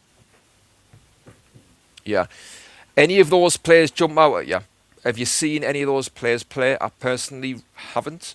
Any of you? Apart from Scalvini, lads and I lass? haven't seen anybody. Yeah, I've seen Scalvini. Scalvini's been on the horizon for probably the last 3 windows, isn't it? Yeah. I've seen Kamara play. He's a good player. I like the look of him. You know, he fits he ticks a lot of boxes for me. And obviously Scalvini, I mean, he's an ideal. I think the fact that we've been after him for so long, his price has probably gone up and up. But we've seen with this club, sometimes when we've got a player in mind, that's the player that we chase until they turn up and disappoint us all for a year. So that's something to look forward to. But no, I mean, he's a quality player. So is Kamara. A lot of the other players I haven't really seen a lot of, but I think as we start hearing whether these rumours are legitimate, I will start checking out some of the players. But I mean, everybody in there, Andy's getting paraded. I mean, I heard rumours already that, we're definitely getting Dusan Vlahovic. Like, all of these, we're signing David, we're signing Ramos from PSG. Like, there's that many names at the moment. If I started studying every player, I'd probably not have time to go to work, which I'm not sure my workmates would be too happy about. Well, I'm not sure they'd all be too disappointed, but, you know, it's one of them things where there are definitely names that we're getting linked with that I would love to see at Newcastle United. But as Wynne says, that Scalvini's been linked with us for the last 3 years, and we've not seen us go anywhere near him. So at the moment, it's just that time where we put our seatbelts on and ride the wave of, here we go, we're going to get every single player in the world linked with Newcastle United for the next 6 weeks. Yeah. But it does seem like there is a more focus on players abroad and young players as well. And it does tie in with what's been discussed around getting players in who have resale value if needed, and showing like the world that we can be a club to develop talent to get us up the league. And then, like I say, if we need to sell, you know, have release clauses in potentially, and then get big bucks for them and reinvest. And unlike, hopefully, the likes of maybe Brentford and Brighton, we can attract bigger players from that point onwards to actually get us up a higher level. That's the aim. Whereas the likes of Brighton, they kind of are stuck at that level, aren't they? Where they can't get Champions League football. Oh, there he was gone. And Jack's just kicked him off. Oh, Jack, you've just kicked. I've just kicked. I've kicked Tim out. Apologies. I think Professionally done. I think what Tim was saying was that sort of I think what Tim was trying to get across was that it looks like the club now are going down a different route to what we have over previous transfer windows since the takeover. You know, they're not looking at British players, Premier League players. They're looking at players who sort of can, you know, be bought from abroad for less money, and potentially they might not work out, a lot of them. I think that's the thing we're going to have to get used to as a club. Some of them won't work out, but you're getting them for a lot less money, and you will potentially get sell-on values, even with the ones that don't quite make it here. So I think that's the big difference, Win, isn't it? Well, there's so much nonsense going on in the chat at the minute about how Eddie's to blame for all of this. Eddie is having, as far as I'm led to believe, Eddie is having very little to do with recruitment this summer, other than the fact that it's been widely reported from multiple sources that, yes, he will still kind of have the final say.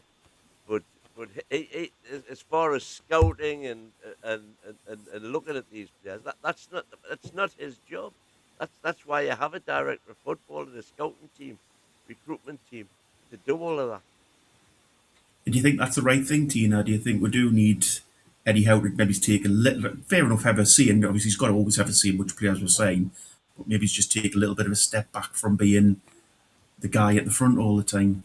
I mean, I'm hoping he's taken a step back from where he was last season. I still think, although a lot of people think it was him who wanted all of that control, I still think it was too much for him to take on. And I think, you know, we've got people there whose job it is specifically to help with the recruitment. And Eddie needs to have some sort of input. Like, he needs to be looking for the type of players that he wants, type of players that he thinks going to fit his system, and maybe give the final verdict on a yes or no. But Eddie Howe doesn't need to be going out and scouting players. He's got enough to deal with without trying to look in the market. And that may be why he keeps thinking, I'll just buy from the Premier League, because it's easy. You know, he knows the Premier League, plays against them week in, week out. But that's not going to be good enough. We need our scouting people, our recruitment staff to go out there, do their job, and hopefully, with Eddie Howe, start a very good season next season with players that he can work with, but players that are a little bit better than maybe he could have found himself.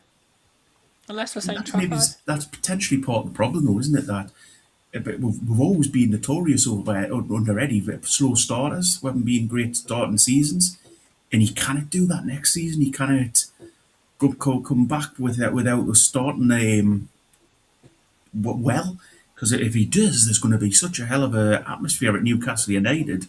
Hi, Tim. You know that he's going to take over. Hello, Tim. We've got you back, Tim. You're right. Maybe. Right. Jack just comes along and kicks you. Yeah, unceremoniously kicked off. I've got the message back, don't worry. He said to all he was bored with you, Tim. I'm just getting rid of him. Then he came in, he said, yeah, who was that guy in the black shirt? I absolutely hated that lad. I had to kick him straight out. And we were like, whoa, Jack, calm down. Yep. But he was just having it like... This is all lies, by the way. I would never slag off. I would never slag off a fellow man from Washington, so don't worry about it. Yeah, fair play. I'll give you a pat. Tim, I was fibbing. I do apologise. I was naughty. Sorry. No worries. Tim, no worries. Tim, But we'll give you the final word, Tim. yeah, well, thanks for all your comments out there. Really appreciate all your support. So that's the early night show done and dusted. And we'll hand it over to late night show with Mr. Jack Cunningham. How you doing, mate? Cheers, Tim. Thank you very much. I will, and thank you very much, Spooky, Tina as well. Hope you enjoy your evening. Guys. Nice to see Ian and Sean. Okay, enjoy the show. All right, Porky. Right then, and away we go. That works. There we go. Set up for maximum confrontation and super opinionated debates. The NUFC Late Night Show with Chris the American Man, Derek the Matey Wench, and the rest of the panel, Monday through Thursday from 9:30 p.m. UK and UFC Talk Radio, the voice of the Toon Army. Good evening, everyone. It is the NUFC Talk Late Show with me, Jack Cunningham, hosting. I'm joined by Ian, Wayne, and Sean. And, well, there's actually quite a lot of news to talk about, despite the fact that the transfer window isn't open. There's plenty to go over. We'll look at Fabian Schär's new contract. We'll look at my colleague Ben Jacobs' Lewis Hall tweet. I can't imagine it's going to go down too well with the Newcastle fan base, but we will talk about that. There's a new front of shirt sponsor, apparently. Don't know who it is yet, but apparently the deal is on. So we will have a look at that as well. And also transfer links to Bazuma Toure, who is going to be with Ivory Coast at the World Cup and plays for Hoffenheim. So we will have a look at that as well. First of all, how are we all doing, chaps? The fact that you've had another weekend, there's no football. Newcastle weren't playing. It was absolutely amazing. It was absolute bliss. Although disappointing to watch Arsenal surrender before they kicked off against PSG. They just didn't. Yeah, I mean, I'm not gonna lie. Boring. I was half of Talksport walking through the streets of London chanting "Champions of Europe, you'll never sing that." It was quite funny. we all went out for a big hate watch. It was class. Did you see the comment yesterday on last night's show? Yes. I've got an Arsenal pencil case for sale. Only £5. Only missing 2 pens. I think Gabriel's nearly hit my window, actually. It was some penalty that. It was unbelievable. Fair play to Gabriel stepping up and yeeting it over the crossbar. But anyway, we digress. Our very own Gary would say, into the kebab shop. Yeah, it was. It was a shocking penalty, but you know, it is what it is. They won the Premier League. They can enjoy that, can't they? Indeed, they can. Right. So can I just mention that? Can I just mention the first thing I thought of when that Gabriel put that over the bar? Yeah, was the punch to Voltemada's face. Oh, when he punched Voltemada in the face. Yeah. And then his goal in the 6th minute of injury time to win for Arsenal. Yep. So. Bit of karma. There's two good reasons. Why he should be the villain. I agree, and then he also headbutted Haaland as well, didn't he? So he got away with a few. Gabriel, it was eventually going to come round and get him, and it did. So unlucky, but that's the way football goes.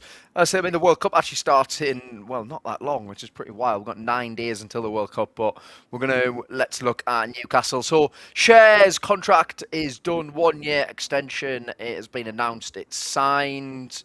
Now I think there's two ways of looking at it, and we'll delve into both of them. But let's first of all start with Sean. How Schär will be into his 9th. This will be his 9th season at Newcastle. I think he's already a bit of a club legend anyway. Yeah. Where do you rank him in terms of Newcastle centre backs? Well, I think he's a quality defender. Like his pass, his vision, or like that kind of ball is unbelievable. Like he can pass a ball on a 50p piece. You know what I mean? It's that great. A year. Maybe that's good enough, yeah, as a backup. Because I don't see him really getting a... If Botman stays fit with Chow, he ain't going to get a game. But as a replacement for them to... as a backup to come in if they get injured, fantastic. Yeah, fair enough. You summed that pretty nicely. Ian, are we a bit concerned, given Botman's injury record, given Dan Burns getting older, and given Malik Chow played so many games... Are we a bit concerned that Schär will end up playing probably a few more games than we'd maybe like him to in the end? Simply because he is getting older. He's still a very good defender, but he's never been quick anyway. So I don't know how you feeling about that. Do you think we need another centre back? Is what I'm kind of saying. No, I don't know if we need it in this transfer window, and I don't really think that you can condemn Schar to being just the backup for next season, because let's not forget, when he was injured, he was first choice centre-half. I know Chow's come in and done very well, but I think Schar's not there just to sit on the bench and come on when Chow's got twisted something. I think he's proper competition, in the same way as Byrne, current England centre-half, is proper competition for Botman. Now, I know they're getting on. Bloody hell. I'm nearly twice as old as they are. So, well, Derek Yeah, I know, but in certainly terms of is. footballers, But in terms of footballers, yeah, I mean, come on, they're a year older than Van Dijk, and of course there's going to be a deterioration, but I think they're both deteriorating from a really high level. So I think people have forgotten who we've had playing centre half for Newcastle over the years. I think it's really good that we've got him for a year. There were talk that he wanted 3 years and he wasn't going to sign, but if they've negotiated a year for him, I wouldn't be surprised if there wasn't an option in that as well to get a second year if he plays a certain number of games. Because let's be honest, if he comes back and he's distributing the ball like he can, and he's still reading the game as well as he can, and he's there as experienced and organising the back four like he can, I don't want him just to wander off at the end of the season. I mean, I think he should have that door left open for him. Because the one thing that he's not going to lose as he gets older is his pace, because he's never had He's it. never had any. He's never had any. He has never had any. You make a fair point. So, Peter, first of all, welcome evening. How are you doing? Welcome. You're right. Yes. All right, everyone. Dave. Sorry for the late entrance. No result. If Not I a give problem. We know it's just Tim who nipped off and changed his shirt. Yeah. It's actually still, they're both wearing black. So I'll leave It's it. a shame, I'll leave though. it up to you. You can decide whether that is yeah, the case or not. it's a fair point.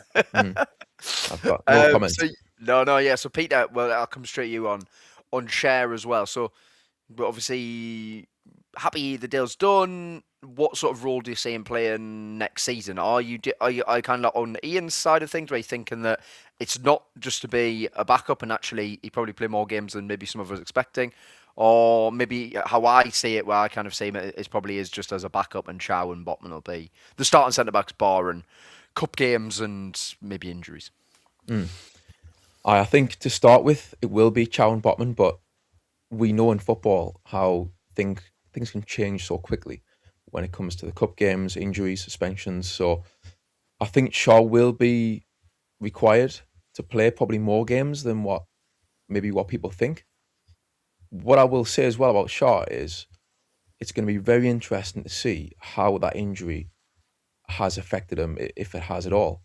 But that was a serious injury so the age that he's at 35, is that right? I'll have a look. I think it's 34, but I'll just double check. 34.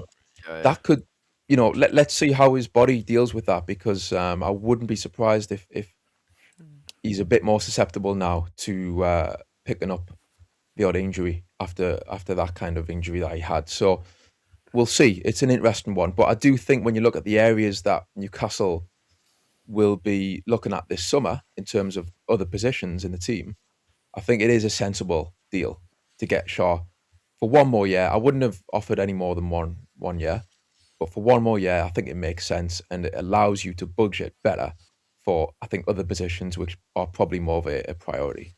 And like you said earlier, I think it'll be nice to give him a good send off as well. Yeah, that's a really good point. So Shar's 34. He turns 35 in December. So yeah, so by the end of next season, he'd be 35. Yes, I think I'll come to win on that one, because I think you make a great point there, Peter. Is this kind of a case of club being clever, deciding we've got other positions that we need to strengthen more so over centre back? Let's just give Schär a 1 year deal. We'll get through next season with Botman, Chow, Byrne, and Schär, who we all know. As much as Dan Burn had a poor second half of the season, we know how good Dan Burn's been for Newcastle, and we know how good Botman have been, and we know how good Chow was in the first half of the season as well. And of course, we know how good Fabian Schär has been for Newcastle, one of our best ever signings. I don't think there's a question about it. So, do you see it as a case of it is just a sort of a way to just get us through this season, and then next summer there'll probably be a refresh of the centre back position, because this summer there's actually more important positions to deal with? Well, as Ian said, I think it was Ian who said that it was when Schär got injured at the start. I think he played the first 6 games, and there was only Liverpool, Arsenal, and Barcelona who scored against him. Yep. And then he got injured, and that was when we just fell apart. And to say he's not just a replacement if Chow and Botman get injured. He's also a rotational player. Yeah, So instead of burning Chow out the way apparently we've done this season, and for him to accept a year's deal, by all accounts, that I've read, at a reduced salary, I think it's just good business all round. Good business all round. yeah, yeah. It's Can I add going in. as well, Yeah, Jack? go for it, Ian. Yeah, of course you can. I don't saying that. I think we've got to keep Schar because I think we're still deficient at centre half compared to what we started last season with, because both Lascelles and Kraft have gone. So that the two right-sided Yeah. centre backs in the squad that are missing. So I still think that, if we can find the French guy in the second division for 15, 20 million, who looks good, 21, 22, I mean, we need to Just bring like that. someone like that in as well. Just don't like we? I'm that. assuming Just like that. I'm assuming Murphy is the third choice on the left side. We need a third choice on the right side, which would be another one off Wilson's list. So I think if you got rid of Schar, you'd have to find two of them, and that's certainly putting too much of our budget in the wrong part of the team. I think Schar will be, assuming he's got over his injury all right. Schar is more than just a makeshift stand-in for the next season. I'm hoping he's going to come back and he'll have the attitude that he's still first choice, and that's the competition that he'll give in this squad. I do think I think we're still short at centre half because we haven't replaced Lascelles, we haven't replaced Kraft. Yeah, that's a fair point. I mean, if you think about, I mean, I know Lascelles and Kraft didn't play, let's be fair, at all last season, but I know what you mean in the sense of like just having a player who, if push comes to shove, you need someone to step in. Now, Well, I think 25 doesn't man squad. Isn't it? agree. He's saying he's done a fantastic job, but that's the path. He has to go for the club to move on. He was only meant to be the start of the project under. it's an interesting point because I've seen a few fans also say the same thing because I think it was kind of like, and I get it. It's sort of you're looking at the point of how old he is, him coming back from an injury. Is it just a case of thank you for your service and move on? But equally, I think as Ian's saying, we are very short centre back to be honest, and there are so many other positions that need sorting out that I think this just makes sense to do this deal. Great, yeah. If it wasn't Yeah, such a because- rebuild, then I would say you let him go Yeah, and you spend that money on a new centre half. But because it's such a big rebuild, we're going to need more than one director of football at this rate if we're going to let go all these players. So yeah, I think You're not- it will be very interesting though to see how reliable Schar is going to be when it comes to availability. As I say, with that injury, to see how that has kind of affected him. Hopefully, it hasn't, but I've kind of got my doubts whether he will be able to shake that off at his age. But I'm hoping fingers it's not crossed. I'm hoping it's not a Wissa situation where the first major injury of his career at the age that he's at yeah. proves Look at a bridge too far for him. Mm. I think that he doesn't We're not come seeing back and parallels recreate with. anywhere. let me have a look. They're not parallels with Schar in the squad like they were with Trippier at the start of last season, where you're thinking, well, Trippier's deteriorating. He's never going to be first choice. But then Livramento gets injured 2 or 3 times through the season. Howe doesn't fancy Sahar. Kraft's out all season. So Trippier ends up starting 20, 25 games and actually being man of the match a few times. Never let us down at all through that through the second half of the season. I think Schar's like that. I think he could do a really good job. And yeah, I don't want to be first choice. Chow obviously is the future as it stands. Maybe there's a younger fella comes in who is ahead of Schar as well. But we need a big squad where even the third choice can come in and hold their own. Yeah. Otherwise, that's when you're getting turned over, isn't it? And we don't want that. No, one thing I must have share as well is he did retire from international football last year to prolong, his club career. It's clear that he has absolutely fallen in love with Newcastle. Totally a guy who, if we keep him for another year after this, he's got every right to a testimonial. That'd be 10 years at the club, which is just an incredible effort. I mean, Sean, Pound for what? pound, brilliant What, value sorry? for money. Oh, absolutely unbelievable. Yeah, I was going to Yeah. ask. I was going to ask Sean. Yeah, where do you rank him in terms of like Newcastle signings? Well, obviously, it's fantastic business for 3 million, wasn't it? Yeah, three Yeah. million. Yeah, And you know what I mean? That's nothing compared to football now. You know what I mean? But like I say, him and Chow, when Botman was injured, was a good partnership. But obviously, we all know that Chow and Botman's going to be the partnership going ahead. But if Botman gets injured, I've got faith in Schar to come in and do a job. But I would say, what a fantastic signing. He's been loyalty. Obviously, bad injury, but I would say he's up there as one of the best signings we've done. And for the price of that value as well, mine, 3 million, you can't go wrong. no, yes, you can't. 3 million is it's just outrageous how good it is. I mean, I was just looking at his injury record that win because you made a good point about his injury. Yeah, that is the worst injury he's had in his career. It was a clean break on his ankle, and then he missed 26 games. It was so long time. I think the one thing I'd be fine with it is he is going to have the whole of pre-season. Like he is back fit now, so he is going to have the whole of pre-season. I think we'll manage to avoid a Visa type situation anyway. But yeah, I mean, Peter, like obviously, think obviously what Wynn mentioned, him taking it on reduced terms, etc., just kind of shows like how committed he is to the club, and we need players like that, don't we?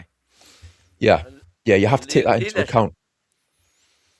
Like you said, Jack, he loves the club. You can see that he's been on a hell of a journey. First of all, with Newcastle, he's seen the lows and he's seen the highs. So we've lost Trippier, someone with experience who shows that leadership. I think Schar is kind of similar in the sense that he knows what it means to play for Newcastle.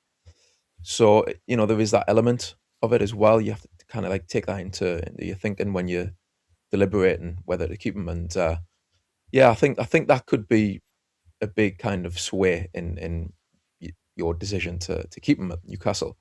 I think when he does play, he will be good enough to do a job still. I think the only reservation is probably, like I say, the fitness. But yeah, I mean, like Sean said, I mean, 3 million. I mean, definitely one of the bargains of the Premier League, never mind Newcastle. So yeah, you can't get enough of those players who, like you said, who kind of know what it means to play for the club. I think you kind of get that feeling with Schar. He had a few games last season where you're kind of scratching your head, but I think overall he still showed that he's up to a decent level still. Decent enough to be a good squad player, I would say. Yeah, fair. So that's how you're seeing that, and that's a fair point. Yeah, I mean, to be honest, like Ian, when you think about Shar's time at Newcastle, he's been through, as kind of Peter mentioned there, he's been through it all, really. I mean, there was a point where Steve Bruce had him in midfield at one point. He came out and did that interview after we lost to Southampton in COVID and just said, it was shit, we were shit. And you could tell how much it was sort of hurting him at that point. So, and then you've got that video of him at the end of the Carabao Cup final where he's stood there with the scarf and Sam Fender's playing in the background and he's just taking it all in. And he's one of these players who represents the journey that Newcastle have been on, isn't he? Oh, well, several journeys. Yeah. Journeys. I mean, like Jacob Murphy, Bruce wasn't even picking him, was he? Couldn't get in the team. I think, It yeah, was Bruce Lejeune had, and had Murphy at Further- wing back, but he wasn't picking Schar. No, he wasn't picking Schar, yeah. Yeah. No. So amazing, and he stuck with it all the way through. A fantastic signing, yeah. Was that 3 million the same as just half of what we paid for Harrison Ashby? I think, to give you an idea of what a good quality purchase he was. Yeah, wonderful, and he'll go down alongside Philippe Albert, not just for the moustache, but as one of the loved centre halves. Never I let mean, us that was down. the thing. Really. Even Rafa, Yeah. even Rafa didn't play him. Week in, week out, week in, week out. He had to kind of get his place. Yeah, I remember, yeah. Bruce didn't rate him at all. Could barely get a game for Bruce. And then Eddie came in and worked his magic. One thing I remember, Eddie's first press conference, the one again before the Brentford game, he made a point of speaking about Fabian Schär, because I remember Bournemouth had been linked with him as well, so he was obviously a player that Eddie liked anyway. And he made a point about speaking about Joe Linton and Fabian Schär. Made a direct point about speaking about how much he rated both of them, and he had plans for both of them fair play, worked out perfectly. Win, One where for do you, 30 where million, do you, one for 40, one for 3 million, yeah, one for 40 million. exactly, yeah. Win, where do you rank Schar in terms of Newcastle centre backs? He's one of the best pound for pound signings we've ever had.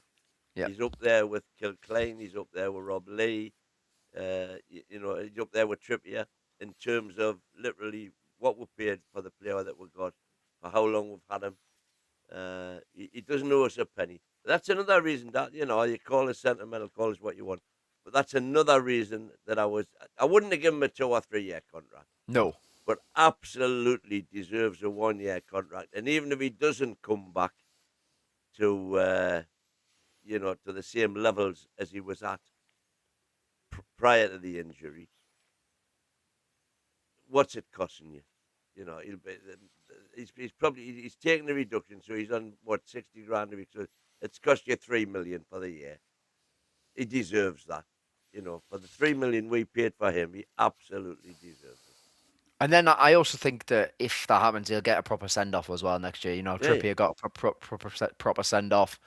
Obviously, Gordon didn't in the end, but Schar will get a proper send off that he deserves. So I think that's Schar just about covered, and we will see how he does it in pre-season. But I'm sure he'll be raring to go. Now we've got to move on to some potentially less good news, which is about Lewis Hall potentially going to Manchester United, because my colleague at TalkSport, Ben Jacobs, has tweeted Lewis Hall and Manchester United want to watch, as reported 2 weeks ago. And this is relating to Jacobs sitting down with the United stand and saying that at the moment Newcastle want Lewis Hall to extend his contract, but it's not guaranteed that he's going to, which might leave Newcastle in a position where they could lose Lewis Hall. Now, Hall is devastated at not making the England squad, obviously, and Manchester United see him as their top target for left back. Now, Hall's contract runs out in 2029, so Newcastle have plenty of room there. Yeah, he's 21, and his dad is a massive Geordie. Now, I'm hoping this becomes absolutely nothing, but Peter, are we worried about Hall's future?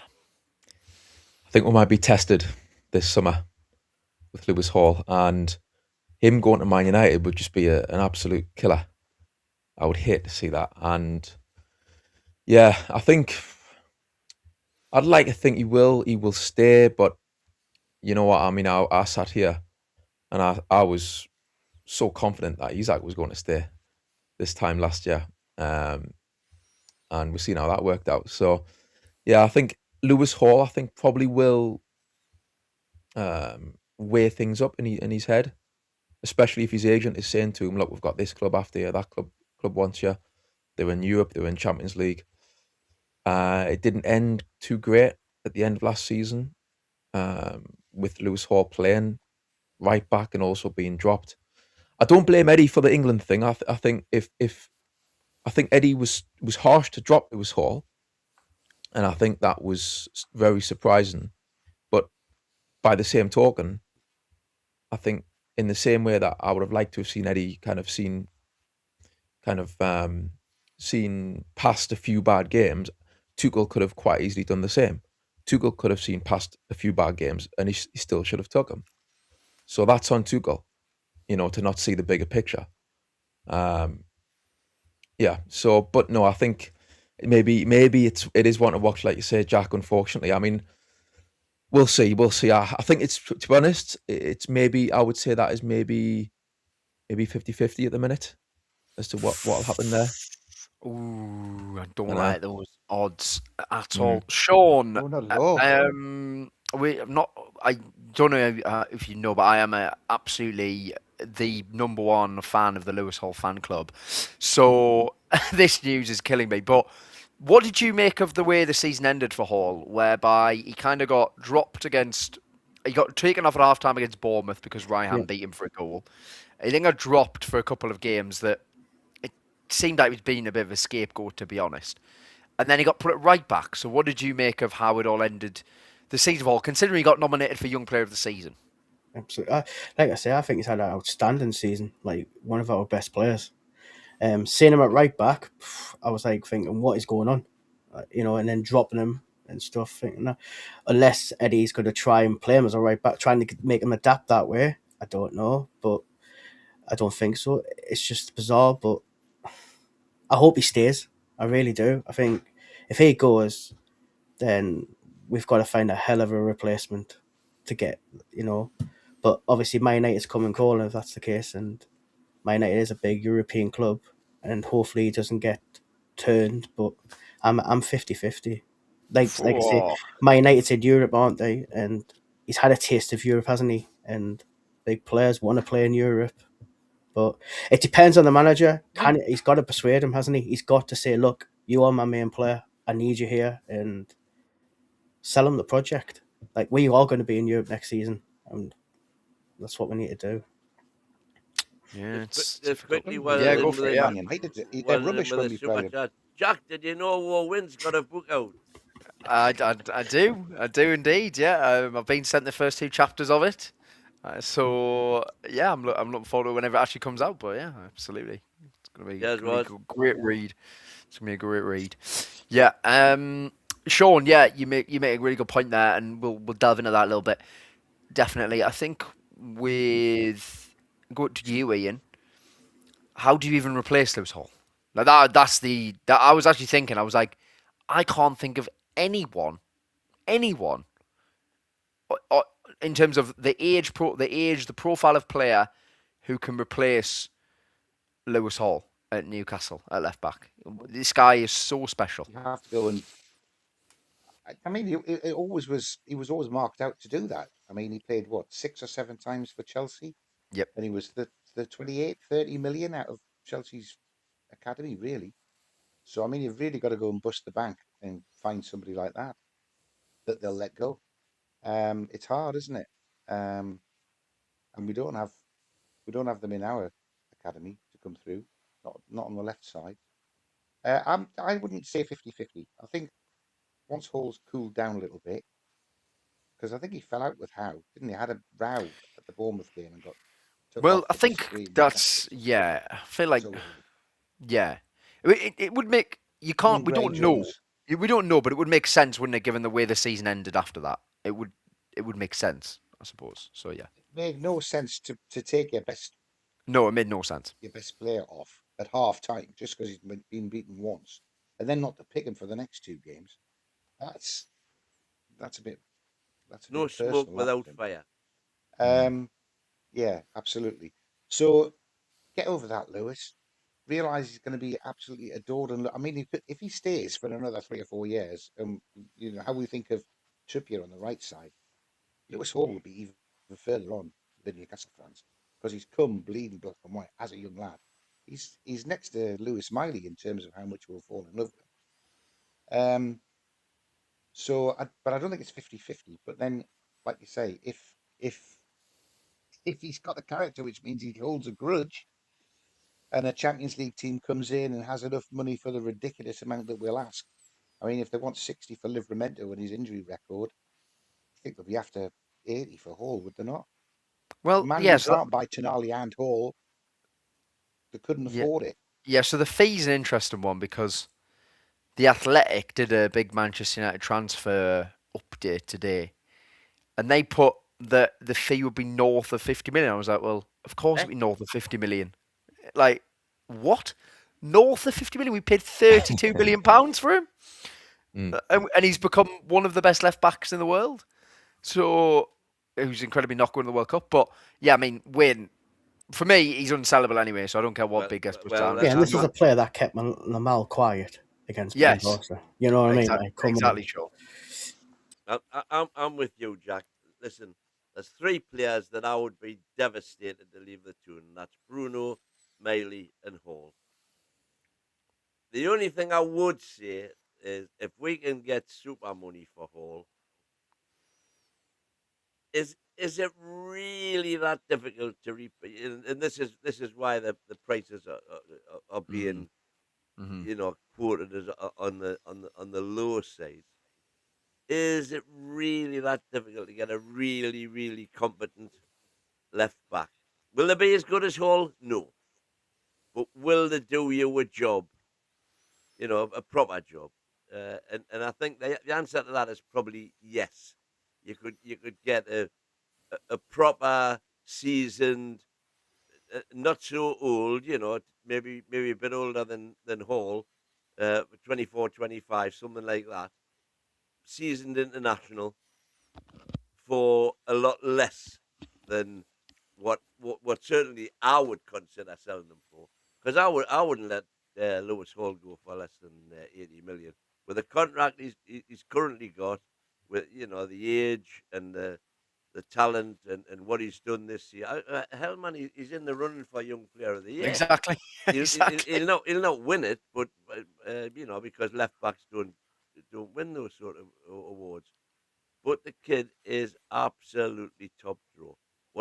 What's gone on with Howe? I've got no idea, and I don't think we ever will know. But certainly his father is as black and white as you or me, and that can only stand us in good stead. So yeah, hang on to him, hang on to him. Yeah, yeah. I think you're all right. I think we've got to hang on to him. For, as you say, 80 million.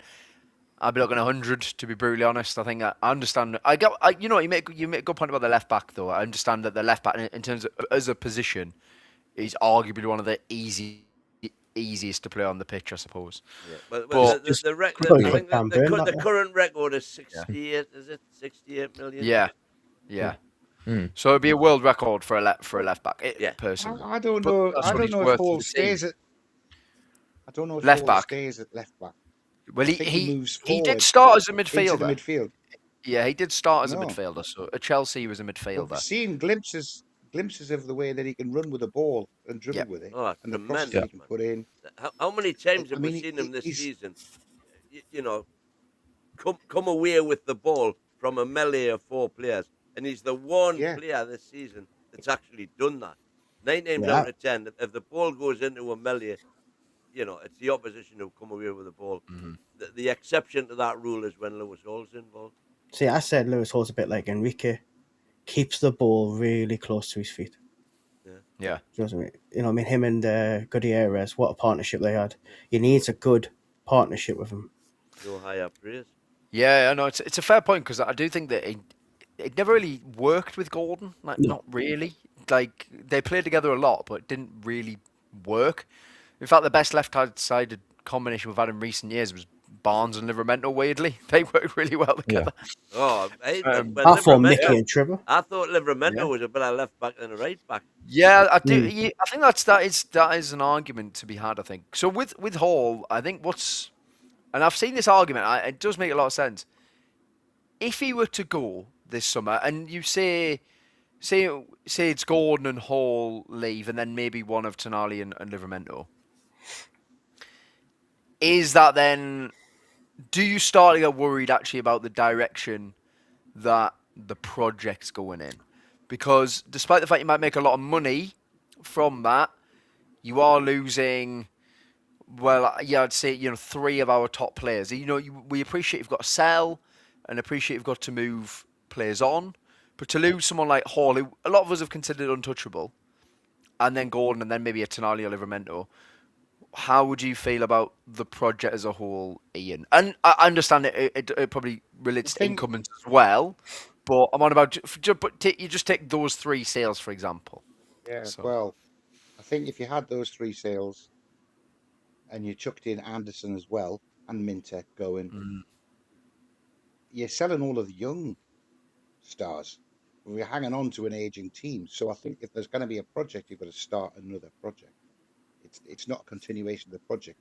If the guys who you've bought cheap, nurtured on, have turned into real ballers are the ones that are being sold off altogether, then I think you're fair enough, one at a time, to get the cash in to be able to bring stronger players in, but not all of them at once. That would be send completely the wrong message, not just to us, but to the rest of football and the people who might be coming to play for us. I think, because Livramento and Hall are 2 young lads that we got raw and have turned them into England internationals. Gordon was the same. They're the 3 guys we've converted into England internationals. I just think that that's feather in our caps for how this project has developed so far.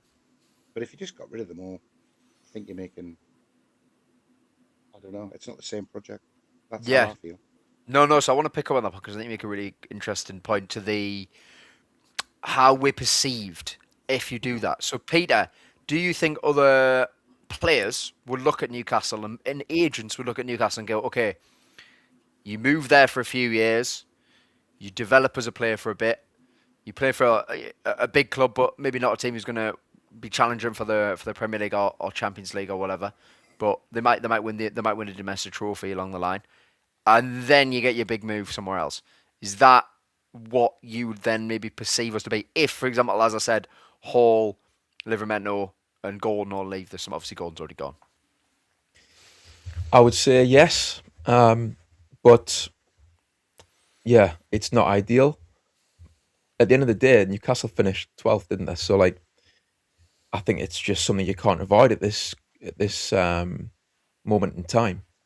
So, yeah, you might have to just accept that if that's how players are going to view you. I mean, I think it is also up to the club to kind of sell the club to these players, that we have got ambitions of our own as well. We are on our own journey, and it's a long-term journey as well. So you know you can sell that, but yeah, I mean, I accept that. I think this summer you're gonna lose players, and I do actually think that it's needed. I think there needs to be a refreshment of the squad, and if that means losing players who it might hurt to lose them, but in the kind of bigger scheme of things, it may help. And I think it has went stale. Now, I didn't have Lewis Hall in that mix. That's the thing. So if Lewis Hall went alongside Tino and obviously Gordon's went, which personally I think that was needed. I think, that's good for everyone that Gordon's went. But if Tonali goes, Hall goes, Tino goes, I think there need to be a very quick turnaround of players coming in from Newcastle to qualm any sort of like panic, I think. So yeah, I mean, with Lewis Hall as well, just quickly, one of the things that he's so great at is, I know there's talk of him playing in midfield, but when he brings the ball forwards from left back, he gets the opposition turning the other way, like in an instant. So they are on the back foot, and you're coming from deep, and it's a different dynamic. He actually reminds me of Silvinho from Arsenal back in the day, but good shout, Sean, because also Jose Enrique definitely is kind of similar as well. So not easy to replace at all if they lose Lewis Hall, and they've got enough. I just think they've got enough of a rebuild on their hands without throwing that in the mix. So it will be interesting to see what happens there. But yeah, in terms of a reshuffle, a refresh of the squad, I do think that's needed. But I agree with Wynne. I think Lewis Hall, Miley, and Bruno are probably the 3 that you wouldn't want to see leaving. Yeah, no, I think the only thing I would go for it, say Win. Yeah, go for it. Yeah. about the whole thing is that, let's say he goes to Man United. That's and so we automatically think that that's a downcast, if you like, on the project. However, it could be seen as not that bad a thing if we can attract other Lewis Halls and Tino Livramentos, if he were to go, for example, in terms of, bear in mind, you go to Newcastle, you're going to get exposure, and look at Isaac, Liverpool, look at Gordon, Barcelona, look at Hall. Now, don't want to be a selling club, no, but the reality is that we're not there yet. And so if we, by virtue of the fact that we can uh, attract players, improve them, and sell them on, then that suddenly becomes a good project to go to. Even though they might come here thinking we're not actually going to win anything at Newcastle, but we can then move on somewhere else and win something there. Yeah. Now the argument I would have against that is that surely how are Newcastle ever going to Well, get I- there? As we put it, or as 2030, 2030, it's Yeah, out yeah. there for whatever It's reason into they the put it out choir. there, right? How are you ever going to get there if you sell such a player like Lewis Hall? I think I Gordon. agree. I think Gordon's a different one because I think a lot of Newcastle fans are at the view of it just sort of run its course. I'm sure we'll all look back on it and say he actually did well for long periods of time. He didn't do well for other periods of time. It's fine. It just ran its course.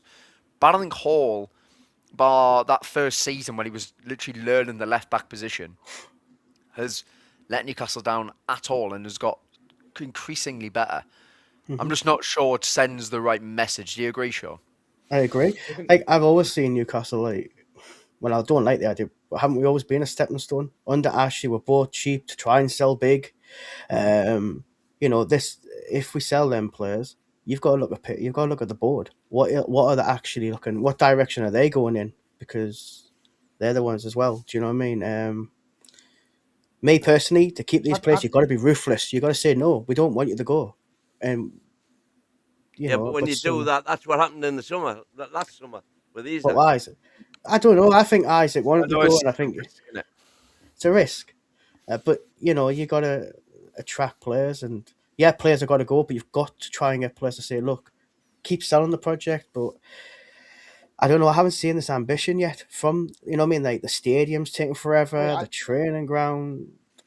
It's. Do you not think Hopkinson is saying that we're going to be challenging by 2030? Because in 2030, if they stick around, Hall, Livramento, Miley, they're right there in their mid-20s. They're in their peak. He's thinking that we can challenge because some of the players that we've actually got are going to develop even more and still be there. He's not thinking it's going to be a completely different squad that's going to be challenging in 2030. I'm sure he's factored in the fact that Hall and Livramento are there. Exactly. But then we've already got some of the building blocks that are going to get us to challenge. Yeah, but then if you lose them, do you know what I mean? That's the issue. But the only way we're going to get players. Sorry, go on. No. Just what was has put up Cheers was that Gordon, Tino, and Hall were all meant to grow with the club. With us. And I'd say Gordon did grow with the club. Yeah, as well. It just then reached the point where he's grown to the level where Barcelona think he's worth him going to Barcelona. And then Tino and Hall, are they in the same position? Or can we convince them to stay? I think Tino, I'm not sure how other people feel on Tino, but I think a lot of Newcastle fans are now. I've kind of got the view that a lot of are kind of happy for him to go, maybe. What's Gary? A lot of people are It's not because we'd have a better. It's not because we'd have a right back. It's just because he only plays half the season because he's injury prone, isn't he? Yeah, I mean, I'll have a quick look at his injury record. I'm not as bad last season. But I'm pretty sure overall it hasn't actually been that bad. But like for Newcastle anyway, before it was ACL. Certainly not as bad as Livramento's. No. Hall's had a few injuries to be fair, but nothing too bad. But I was going to have a look at Tino's. What's Gary saying? Sorry. But he hasn't had a break, has he? No. In terms of nothing skeletal. I don't think it's all been muscular. Yes, yeah, you're right. The ankle when he missed the Carabao Cup. Yeah, that might have been that was a spree. Broken Yeah, it ankle. was something, wasn't it? Yeah.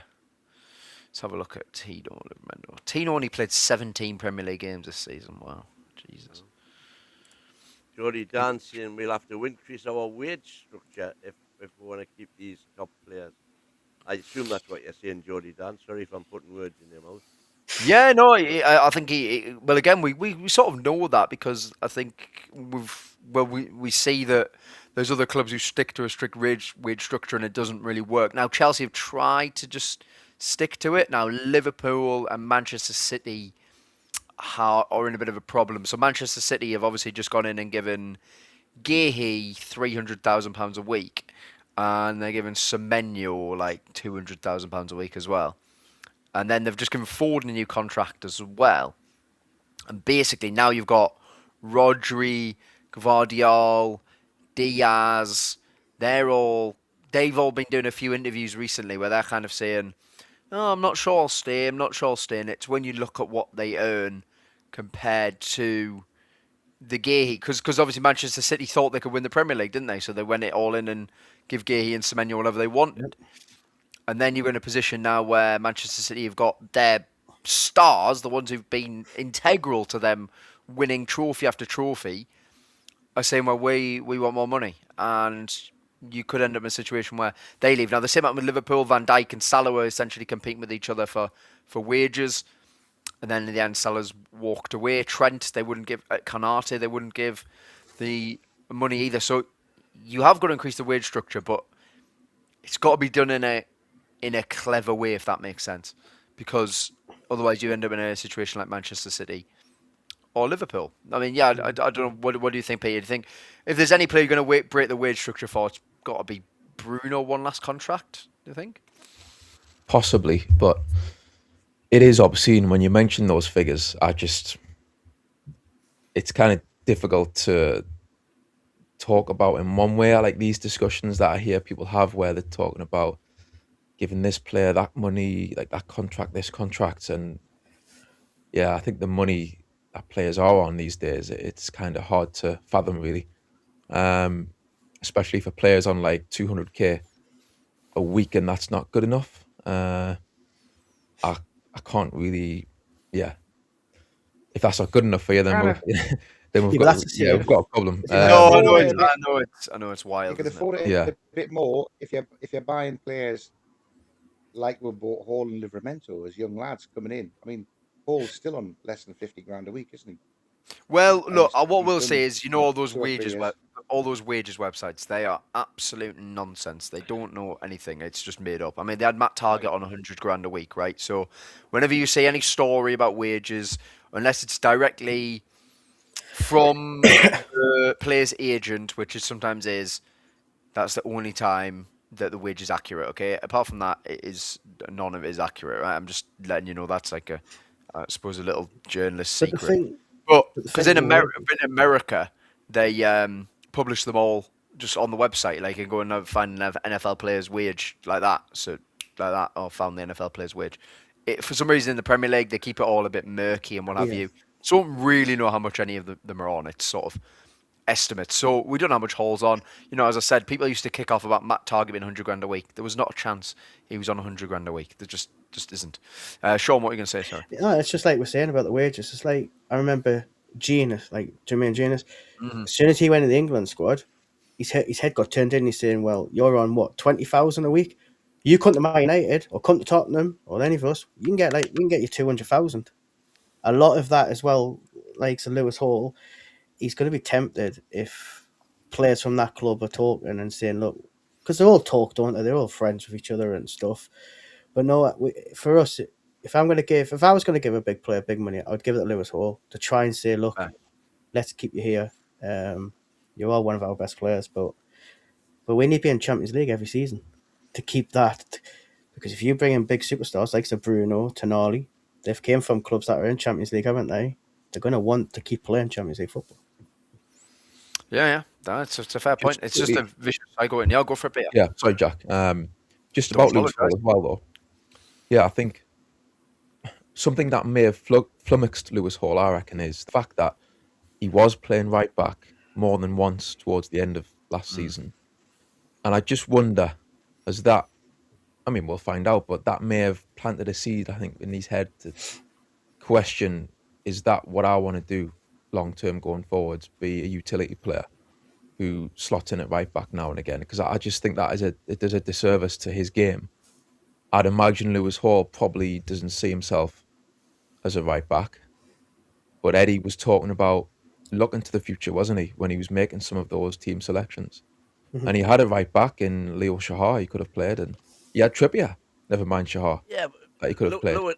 Lewis Hall should see himself in esteemed company, because all Newcastle's best players get a shot at right back. Fair play. Fair enough. What do you think? How is a last desperate act? Played him at right back once or twice to show Tuchel that he could play at right back, to be as versatile as he needed to be to get into Well, the that England is I mean, I'm mental. not sure I but- believe that, but I think that's Unorthodox. stretching it a bit. Yeah, that you're if, literally you've had a, clutching at if he's had a straws. chat, What is no? if he's had a chat with Tuchel months before the end of the season, and Tuchel said, "I'm going to bring Livramento if he's fit. I'm not But going to have he did, Orlo because he because he was just on plays both left sides. back." Nah. No, I don't believe it. But No, because do you but know? I've heard But that do you know? mentioned a couple of No, times. no. I mean, I don't know who from, but yeah. Do you know what I'll say with the right back thing is? You do see left backs who are right-footed. You do see it quite often. Yeah. I can't think of a left-footed right back. It just doesn't happen. Like, But the it's way in Holland, though, football isn't it? is, doesn't happen. Holland. In Holland, you play on both sides, don't you? A lot of Well, Holland yeah, football. yeah. But But I can't think of a left-footed right back. Like, I can't think of one playing football right now. It is weird, isn't it? Lewis Hall, Dynamic. Yeah. And yet I So can't think of a left-footed left winger. A left-footed left winger. Yeah, they don't exist anymore. They don't exist anymore. There's none of that. Getting to the touchline and whipping it in the box. I'll But just quickly say as well, right? I can see in the comments there, Cuff has mentioned, he's just mentioned there about, people blasting Gordon not wanting to play right wing. Like we all know, Anthony Gordon wanted to play left-hand side. Yeah, so you're putting it out there that what's the difference. But what I would say about that, though, is for me, Anthony Gordon, when he did play right-hand side, albeit not very often, but when he did, he done the business. yeah. So, I mean, I just think it's a different. Yeah, Like Lewis Hall right back is very unorthodox. Hall did Right. play there as well. Like Gordon's issue was he didn't play there. Like he said actively, Not I enough. don't want to play there. Like Yeah. he told Eddie Howe, I don't want to play there. So it meant that Yeah, like- Barnes got shifted over to the right wing when Mm. Barnes was playing unbelievably on the left. And in the end, Barnes did all right on the right, but his form declined because Yeah. he's not a right winger. So that's the issue with Gordon, really. Hall played on the right. He did. He could have said no, but he played on the right. So Yeah.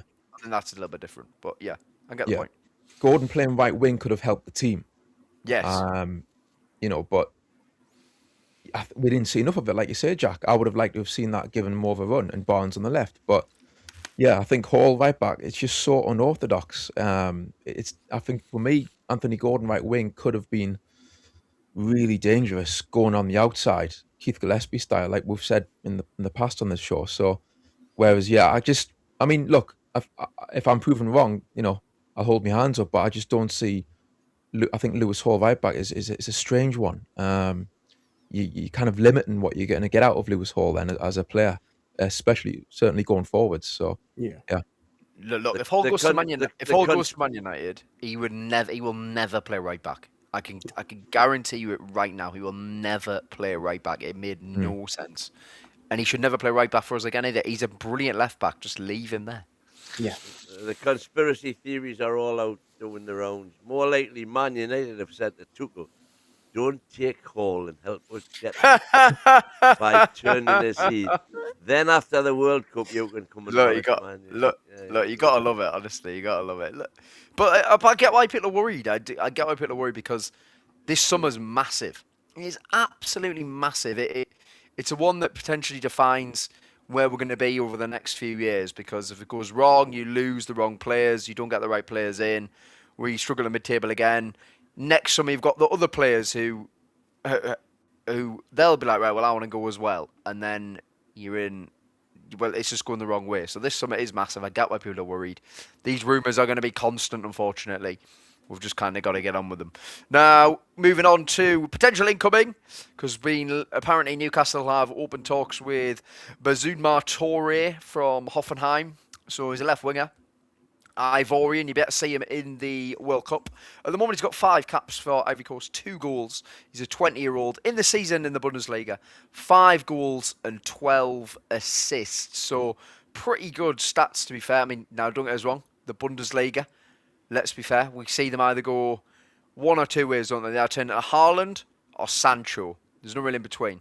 So, and I suppose Waldemar, actually, the jury's still out, I suppose, on Waldemar. But Toure, I'm not expecting loads of people to know a lot about him, but what I wanted to actually touch on is the fact that a lot of the links I've seen so far have been non-Premier League related. So are we kind of sensing a shift away from maybe Premier League proven after last summer? What do we think, Win? I think without a doubt, all of the rumours that are coming out the club are linking us with South America, with Portugal, Belgium, France. I haven't heard. I'm trying to think. Have I heard of a single rumour Well, that Jaden links us? Anthony. Oh, anyone fancy, Jaden Anthony is anyone good. fancy Jaden Anthony? Yeah, yeah. Solly March. Am I interested in Solly March for the free? No. I've got one for you, Win. Now that West Ham have been relegated, we could probably get Callum Wilson back. That wasn't who I was expecting you to say, but fair enough. Yeah. No, I was going to say Bourne. I would definitely have a look at Somerville from West Ham. Yeah. All And fart no poo. that's assuming Bourne is going on to bigger and better things, I wouldn't have him. or staying. You wouldn't have Bourne. No. Are you What? joking? Yeah, I'm being serious. I wouldn't have him. What, for 3 years you wouldn't have Bowen? No, I think there's better players out there. Oh, If he was that yeah. good, he would have been at Man United. Oh, Good clubs. Well, I no, understand. but- he's got this. I mean, there's talk about him staying at West Yeah, Ham, yeah. despite interest from everybody and their granny, because of his family ties and things. I would Danny Dyer. Let's play devil's advocate here, right? So with Bourne, if you've got Bourne, let's say right wing, Yeah. let's say Barnes left wing, Bruno and Miley in the middle. Does Bourne bring enough pace with those other three players in mind? Because I'm just wondering about that with regards to like who we signed for the wing. Bowen's guaranteed end product though. This right wing this season. I like him. like- Yeah, don't get us wrong. Yeah, You've got to think about the right wing this season, Alanga and Murphy. Not just the end product, but the fact they couldn't pass the ball 5 yards was a major issue. It meant that our entire right-hand side just didn't function properly at all for the majority of the season. that was shambles. Now, Yeah. if you bring Bowen in, Bowen can actually pass a football. He can also cross a football, and he's an unbelievable finisher. I know he's 29, so you're probably not going to get like too long out of him. In his But prime. for 3 years, you'd get in all comps, you'd probably get like anywhere between 15 to 20 goals and assists a season. Like that's worth 30 to 40 million pounds, in my view. But equally, I do understand the point of view that maybe you wouldn't have him because of his age or what have you. But I think Bowen makes sense. If you're going to go for Premier League proven, Bowen makes sense. But then, as I've said, like it seems as if we're looking away from the Premier League, to be fair. So, yeah, I mean, That's no longer the model. yeah, that's no longer the model. Yeah, I mean, Peter, like, for you, Premier League, but if we do go Premier League proven, is anyone who jumps out who you would like to see, who either we've been linked with or not linked with, just someone who maybe you'd like to see? Obviously, there's James Trafford is an obvious one, I guess, but yeah, Well, like some of Yeah. them this year, if not Bourne, but Yes, Somerville. after a win, yeah, go for it after, but yeah, go for it, Peter. Yeah, I mean, Bourne is a good shout. Don't get us wrong. I think you could see him slotting in there on the right hand side. But I do like Somerville as well. But I do think it's also really good to see that we are being linked with a lot of players on the continent away from the Premier League. It does seem like there has been a shift. So yeah, I mean, I'm not sure about Sully March. I know he was linked, like you say, Jack, and on a free transfer. I'm not. I wouldn't be too keen on that. But yeah, Solly we'll March, see. no, Solly Yeah, March. Solly March, I'm pretty, he's just had an ACL, I think, Solly March. So Mm. that is not like you don't want that one. not Yeah, it'll for me. be a backward step. Yeah, I think he's in his 30s as well. So He's been at Brighton for ages. He I has was been looking at Brighton up for who ages. the longest serving players in the Premier League were, and it for one club, and Schar's right up there. Mhm. But Solly March is one of the few who's been at his club, Brighton, even Yeah. longer than Schar's been at Newcastle. Him and Dunk have been there for about 10 years each. But I mean, how So I don't concerned know would you? what- No, but I mean, how concerned would you actually be if we signed Solly March? Like, if that actually happened, I think that a lot of people would be like, I'd rather. "What is going on here? I'd be more What excited is about. going on here?" I'd be more excited about Callum Wilson coming back. I really would. Callum Wilson coming back.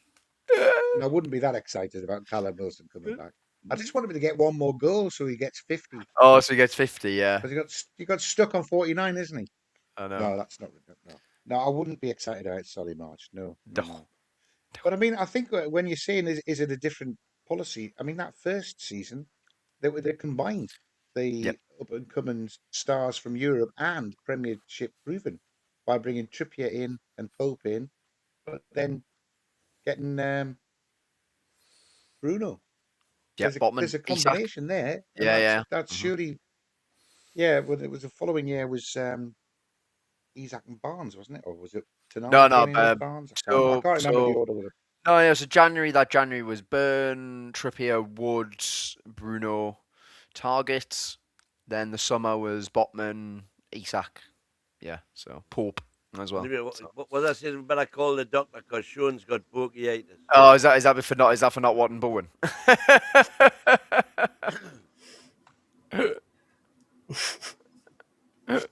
Wow.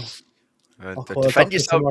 Defend yourself. No, I Sean. just don't know. I just don't know. I just don't see something in him. He's an all right player. I don't know. I'm It's not just enamoured by him either, Sean. it's just I just see another Wisser happening with him. exactly that's all I see him. What if he was that good? Then to me, he would have left West. Like Declan Rice. Declan went from West Ham, being there that long, went to Arsenal. He would be good. Yeah, but he signed a new contract to 2030, I believe it is now, making him the highest. Yeah, Bowen's contract's 2030. Making Yeah, him even higher paid than what Rice was when he was there, because his missus and father-in-law are West Ham. Oh, Danny Dyer. both Danny Dyer. Yeah. And then you got to sing him a Just song to about confuse things, one male, one female. Yeah. I mean, so this season, Bowen, in a relegation West Ham side, got 9 goals and 11 assists. Oh. I mean, I'm not really sure what more he could have done, necessarily. Overall in the Premier League, he's got 65 goals and 54 assists. In 250 in how many? What?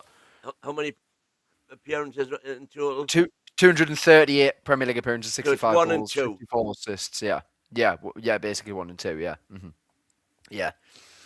He's got a dangerous cross on him. That's pretty good, you know.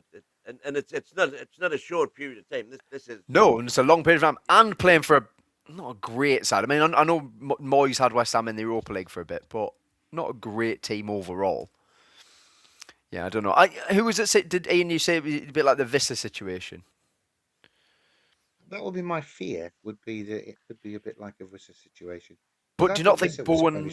I know, but do you not think Bowen has more natural talent than Vissa? Because I know Vissa's goal scoring record's always been good, but I did always kind of think, what else is he good at? I don't know, and then my worry transpired into real life when I saw that he can't run, he can't tackle, he can't head the ball, he can't hold the ball up, he can't pass the ball. Whoa. He can't dribble. He's unthinking in the press. He doesn't press anyone. Right. Anyway. Yeah. Sorry. We don't. No, Sorry. I don't want to get on a Vista again. I'll be on for all night. But no, I mean, Bowen's got a lot more. Probably is a better bet. Yeah. But it doesn't excite me. I don't know why. Okay, if it doesn't excite you, it doesn't excite you. I get that. Yes. If it doesn't excite you, I get that. I do think he's a quality player. I think Yeah.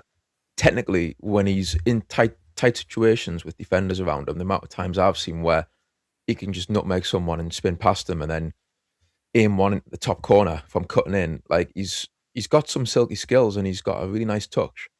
So I think quality player, class player. But I would just worry about the how it would complement the midfield. Is what the only thing I would throw out there is, you know, with the rest of the players we've got in that midfield area, would we then lack pace? Because I don't think he's the fastest. I think that's right. So just I would out of say. interest, who do you think's faster than Bowen?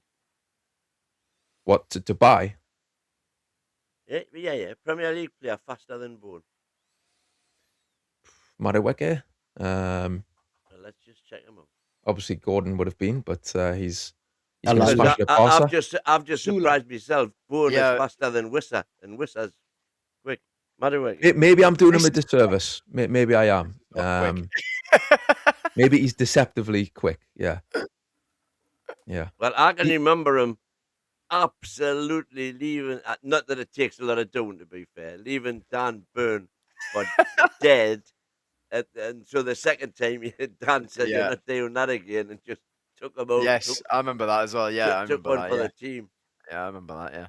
Yeah, true. Well, there you are. Madueke, he averaged last season. He averaged 33.7 kilometers per hour. 33.7, and Bourne is 35.9. Now that's only 2 kilometers. That's an awful lot.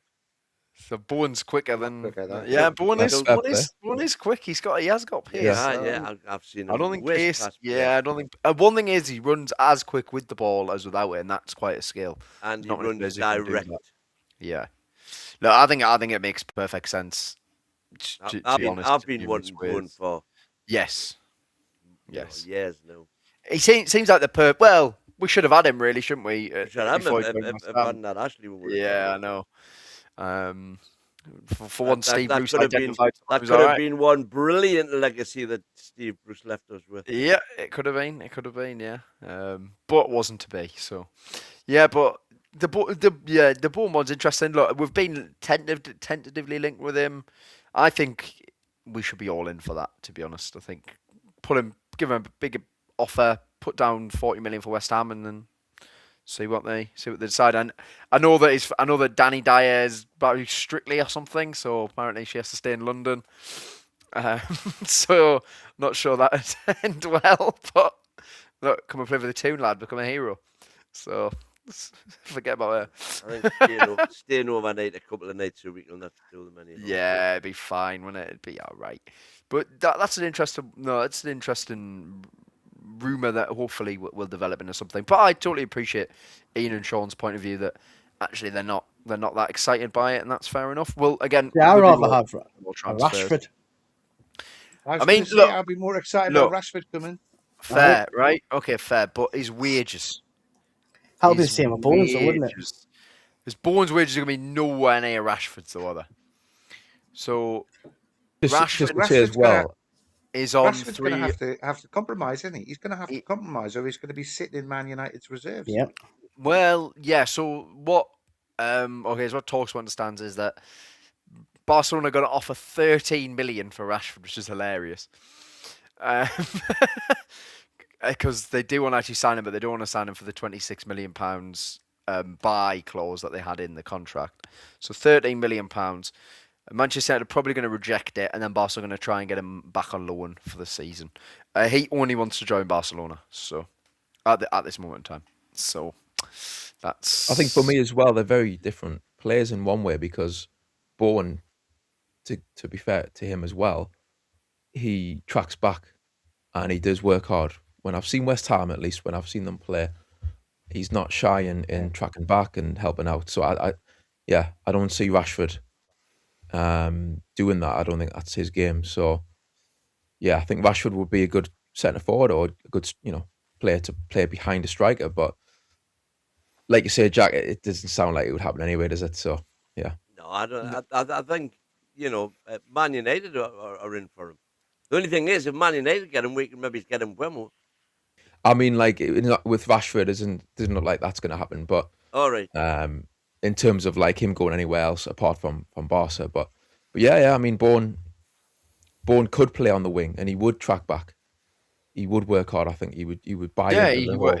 whole He works hard. He always Yeah. works hard. But And he's got a Rashford, brain. yeah.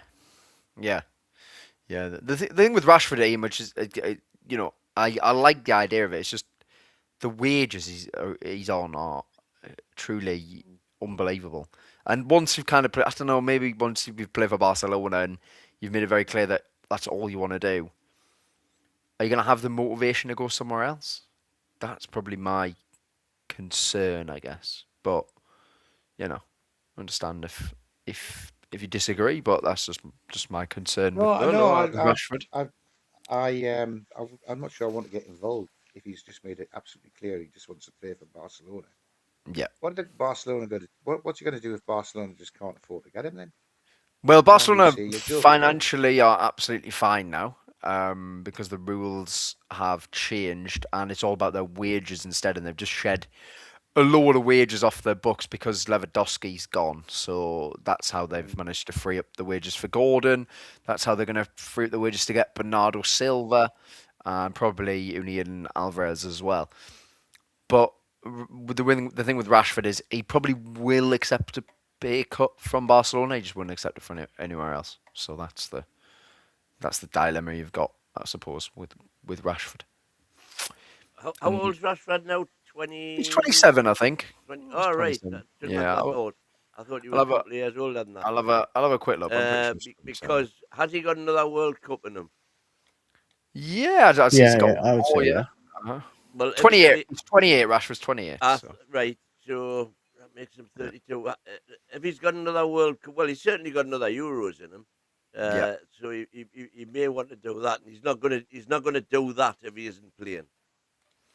So that could tempt him to take a pay cut rather than go back to Man U and just sit doing absolutely nothing, by all accounts. Yeah, I think it'd be sad if he did that, to be honest. He's way too good of a player to be doing that. He actually played a big role in Barcelona winning La Liga. I mean, he scored an absolute banger against Real Madrid on the day they won the title. A free kick from the edge of the box. He smashed it in the top corner.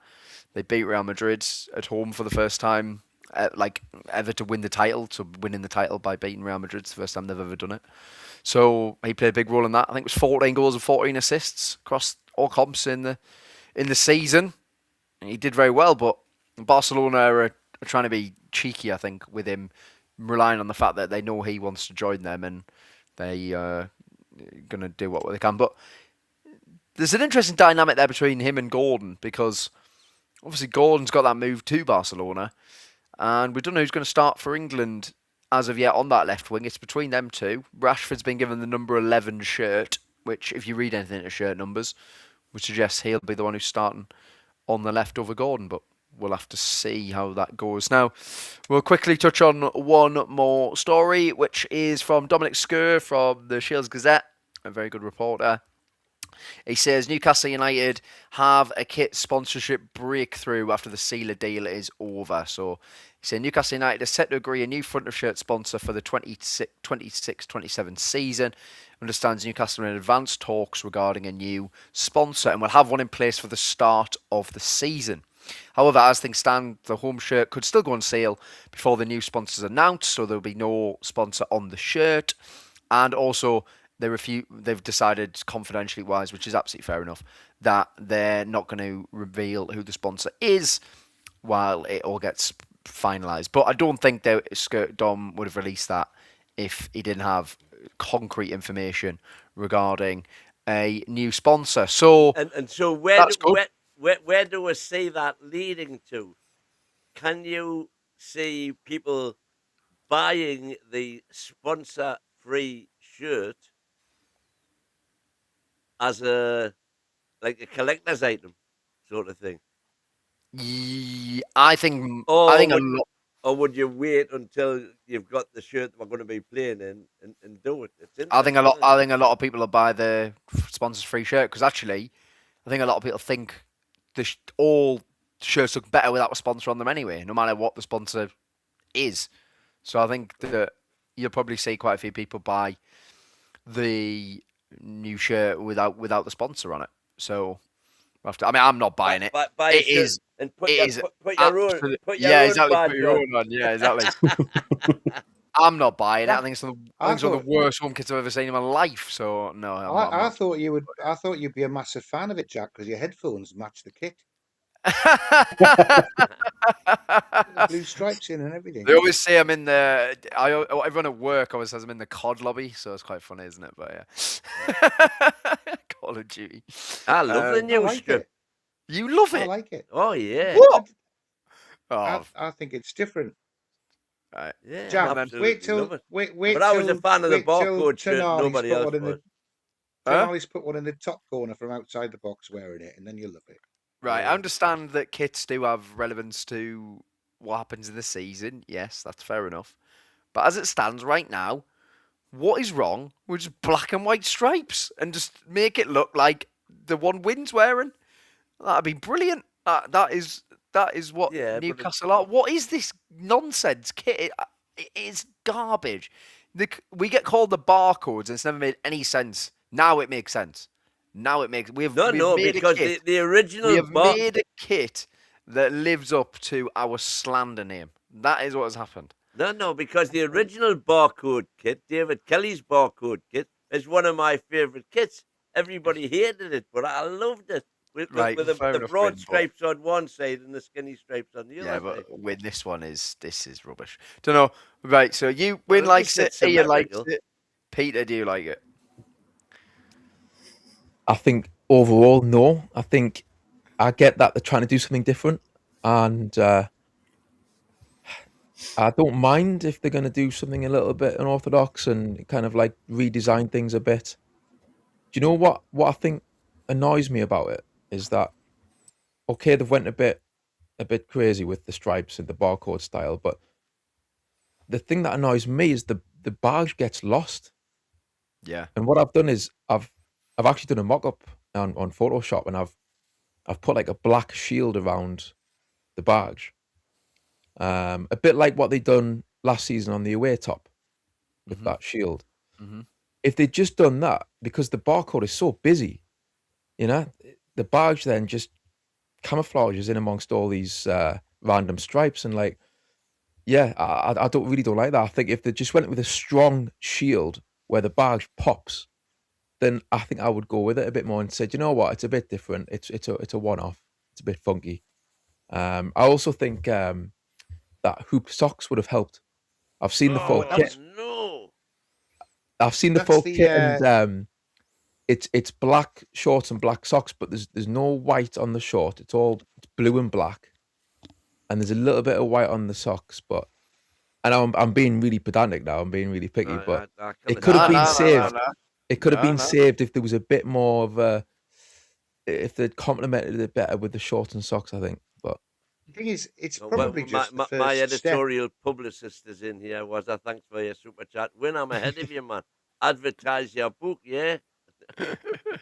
Time and a place was time and a place. But thank you for I think the it might super just chat. be it might just be the first step. I'm looking forward next season to having like a black and white spiral that goes around and round and round like that. That would be fantastic, front and back. Still black and white, isn't it? Still a stripe. What, like a Why not? whirlpool?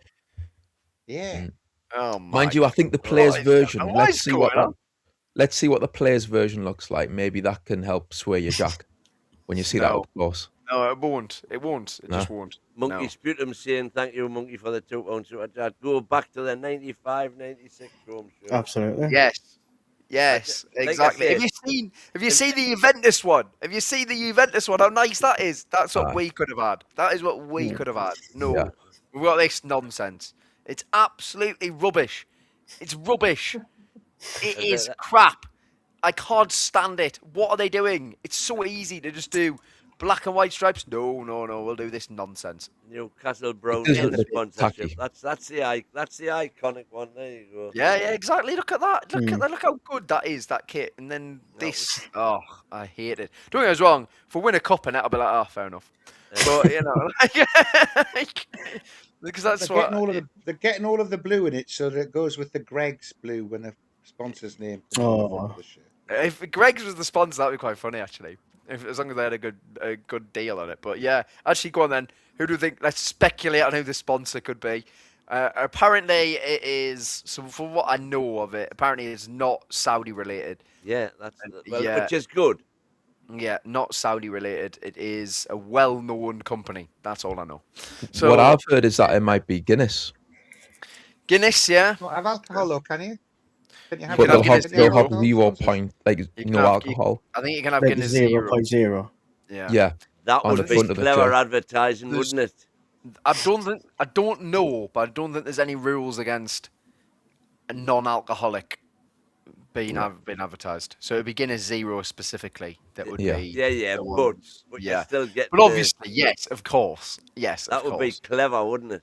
Yeah, if it's allowed, I don't know if it is allowed, but I'm pretty sure it is. So I don't know, but yeah, I mean, Sean, what do you think of the kit? Because I mean, I've made it quite clear. Ian and Win like it. Peter is not. I'm in the quite middle. sure. Like I'm in the middle. Yeah, in the It'll middle. eventually, yeah, it'll grow on me. Eventually, going through the season, it'll grow eventually. Do you know what I mean? Oh, you think you like it by the end of the season? Well, no, I'm gonna get the new strip, but like I'm not really 100% fan. Like I like the 1996, 95, 96 strip, but Yeah. you know, it's just another strip for us to make more money Sadie out the of. bra lady. Like that. I mean, fair enough, but it's not for me, right? No. It's I agree. not. It should have been like Juventus one, really, like proper. Yeah, that one's unbelievable. Mm. Oh, here we go. What we're sharing the screen? Oh, it looks like the sausage Greg's stadium, isn't it? Barber's Oh, still here making we stuff go. in South. Oh, look at that! There's Look the at Greg's, that! The Greg's Greg's Stadium. Sausage Rolls Stadium. You know what? I don't like Greg's Sausage Rolls. Oh, shut up, man. I don't. I don't. They're one of the worst things at Greg's. In fact, it is the worst thing at Greg's. The actual sausage roll is. I don't fancy a dog being mashed up, but in some pastry. The vegan sausage rolls, can he? No, Don't that's mind only that. the Korean Meat in it. version. No. There's not enough Don't meat in it mind to that. be dog. Well, very true. You know what? I think there's more meat in the vegan one than there is in the actual one. So, We'll have to ask Tina about that. does she work at Greg's? Is she? No, she's a vegan. She's a vegan. I don't know. Well, no, it was one of two. I don't know. I was Haven't they made that chicken roll now? Haven't they? Instead of Yeah, I've not had that yet, but look, the go-to is always the chicken bake. Can't go wrong with the chicken bake. steak bake. And then the festive bake. Why isn't that sold all year round? Why is that not sold all year round? That is unbelievable. Chicken, stuffing, cranberry sauce, and bacon. I mean, come on. You know, you can't go wrong. You know it's Christmas when they got the festive bake on. It's like, it's Christmas. Got the Sausage festive rolls bake. and cheese and onions bakes. Them's the Cheese and onion. cheese and onion pasties. Fabulous. Nah. I'll have a steak bake. Bakes. Yeah, is that the good, steak bakes are canny, but there's about like 2 bits of steak in. And Yeah, loads of they- gravy. It's just the a old, the old gravy Greg's bake. mince pies used to be fantastic if you had asbestos Oh, aye. hands. Asbestos hands. Well, good. Better than the Greg's usually. It's stone cold. I But know. yeah, it's still. They'll always stone warm them cold up for you. Greg's. Yeah, well, fair enough. But nah, I mean, festive bake. That's the one for me. Tell you what, one I can't get away with, the sausage and bean cheese melt. Oh my god, yeah. that. I mean, beans Beans and in a pastry. pasty. Beans I all don't together. like them full stop. Yeah, exactly. Good lad. Must be a washy thing. Beans, Stack the beans horrible. off. Yeah. Stack the That's weird.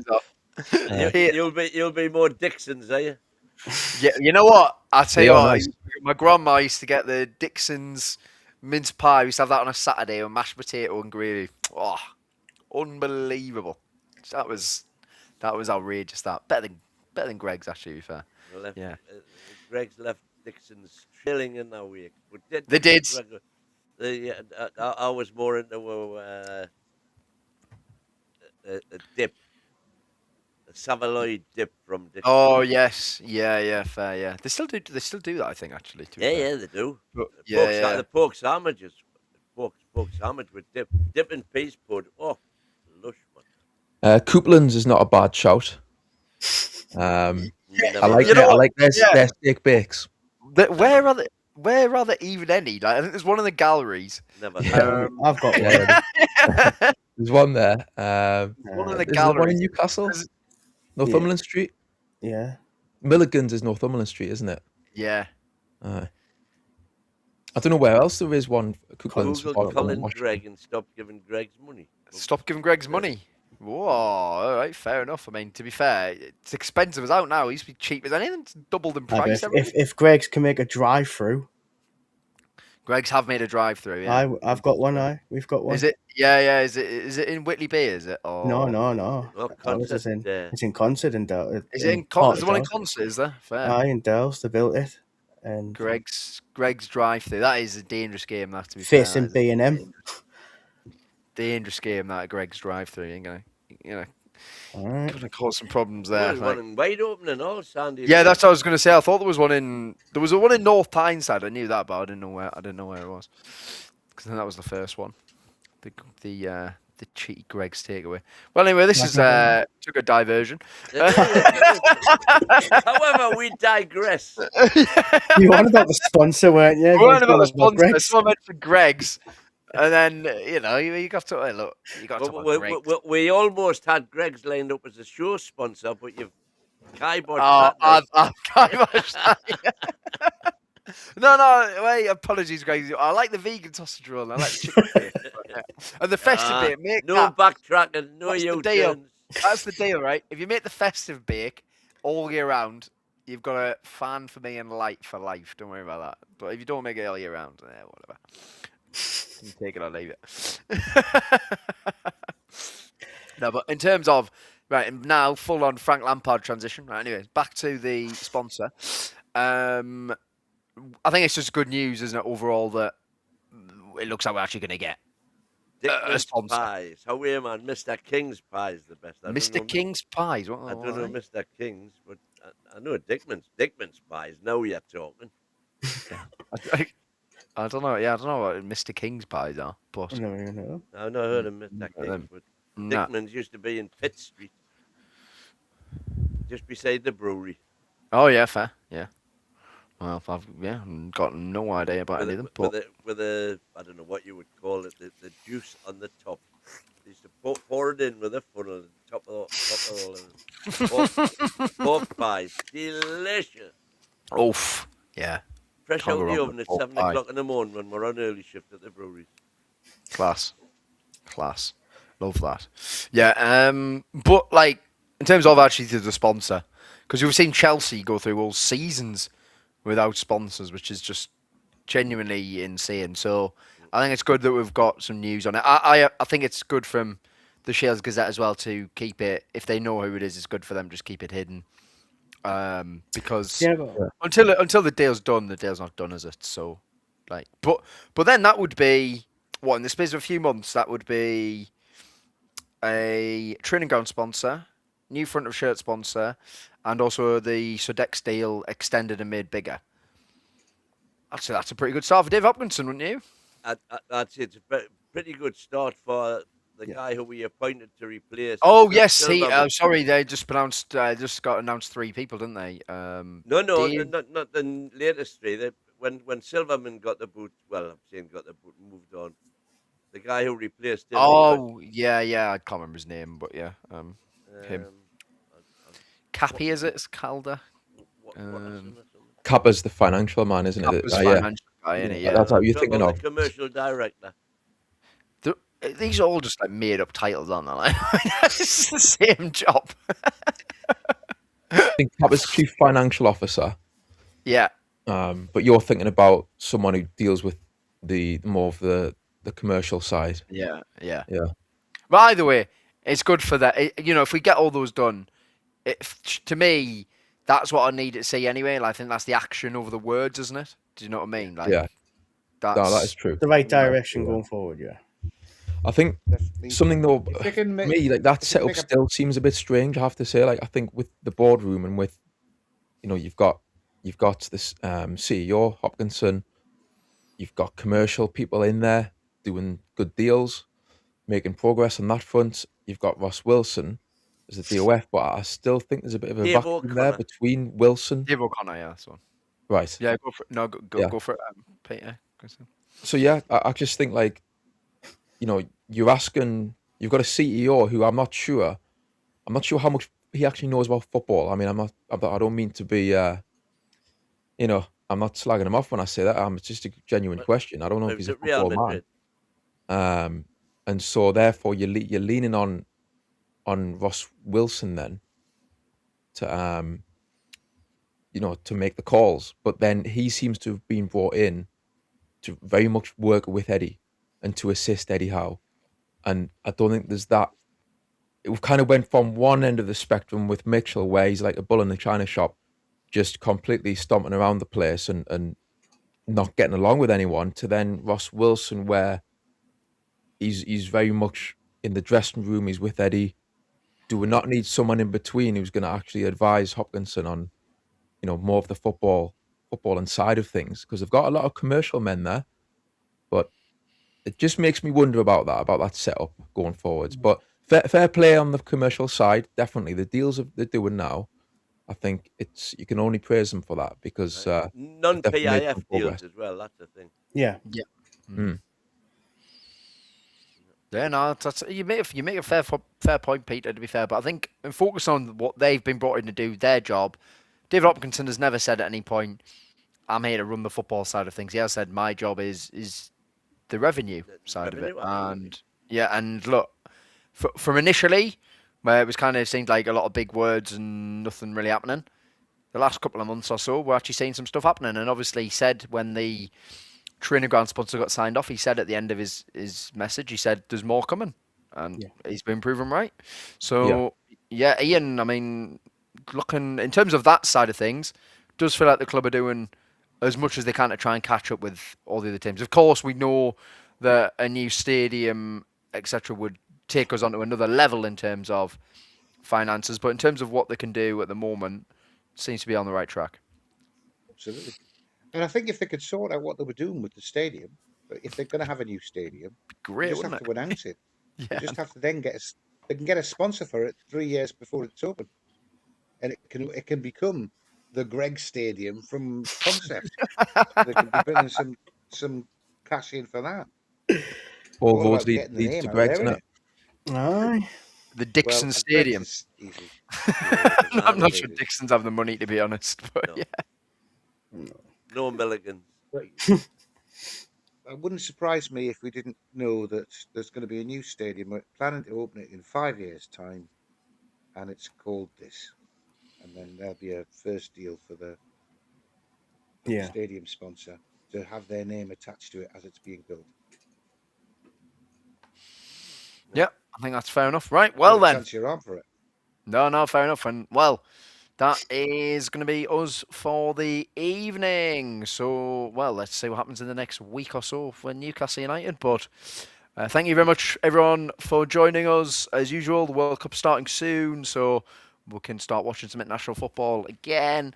And let's see what happens with the transfer market. But pleasure. Thank you to Wayne, Peter, Ian, and Sean. Thank you to the Super Chats. I can see Wazza, Monkey Subtum.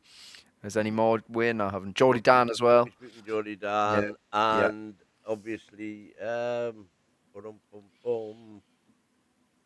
Prosaic, of course, with his traditional, now unbelievable membership donation. Fair enough. What a guy. Thank you very much to everyone, and we will see you later. Yep. Yeah, of course. How are the lads? Yes, but how are the lads?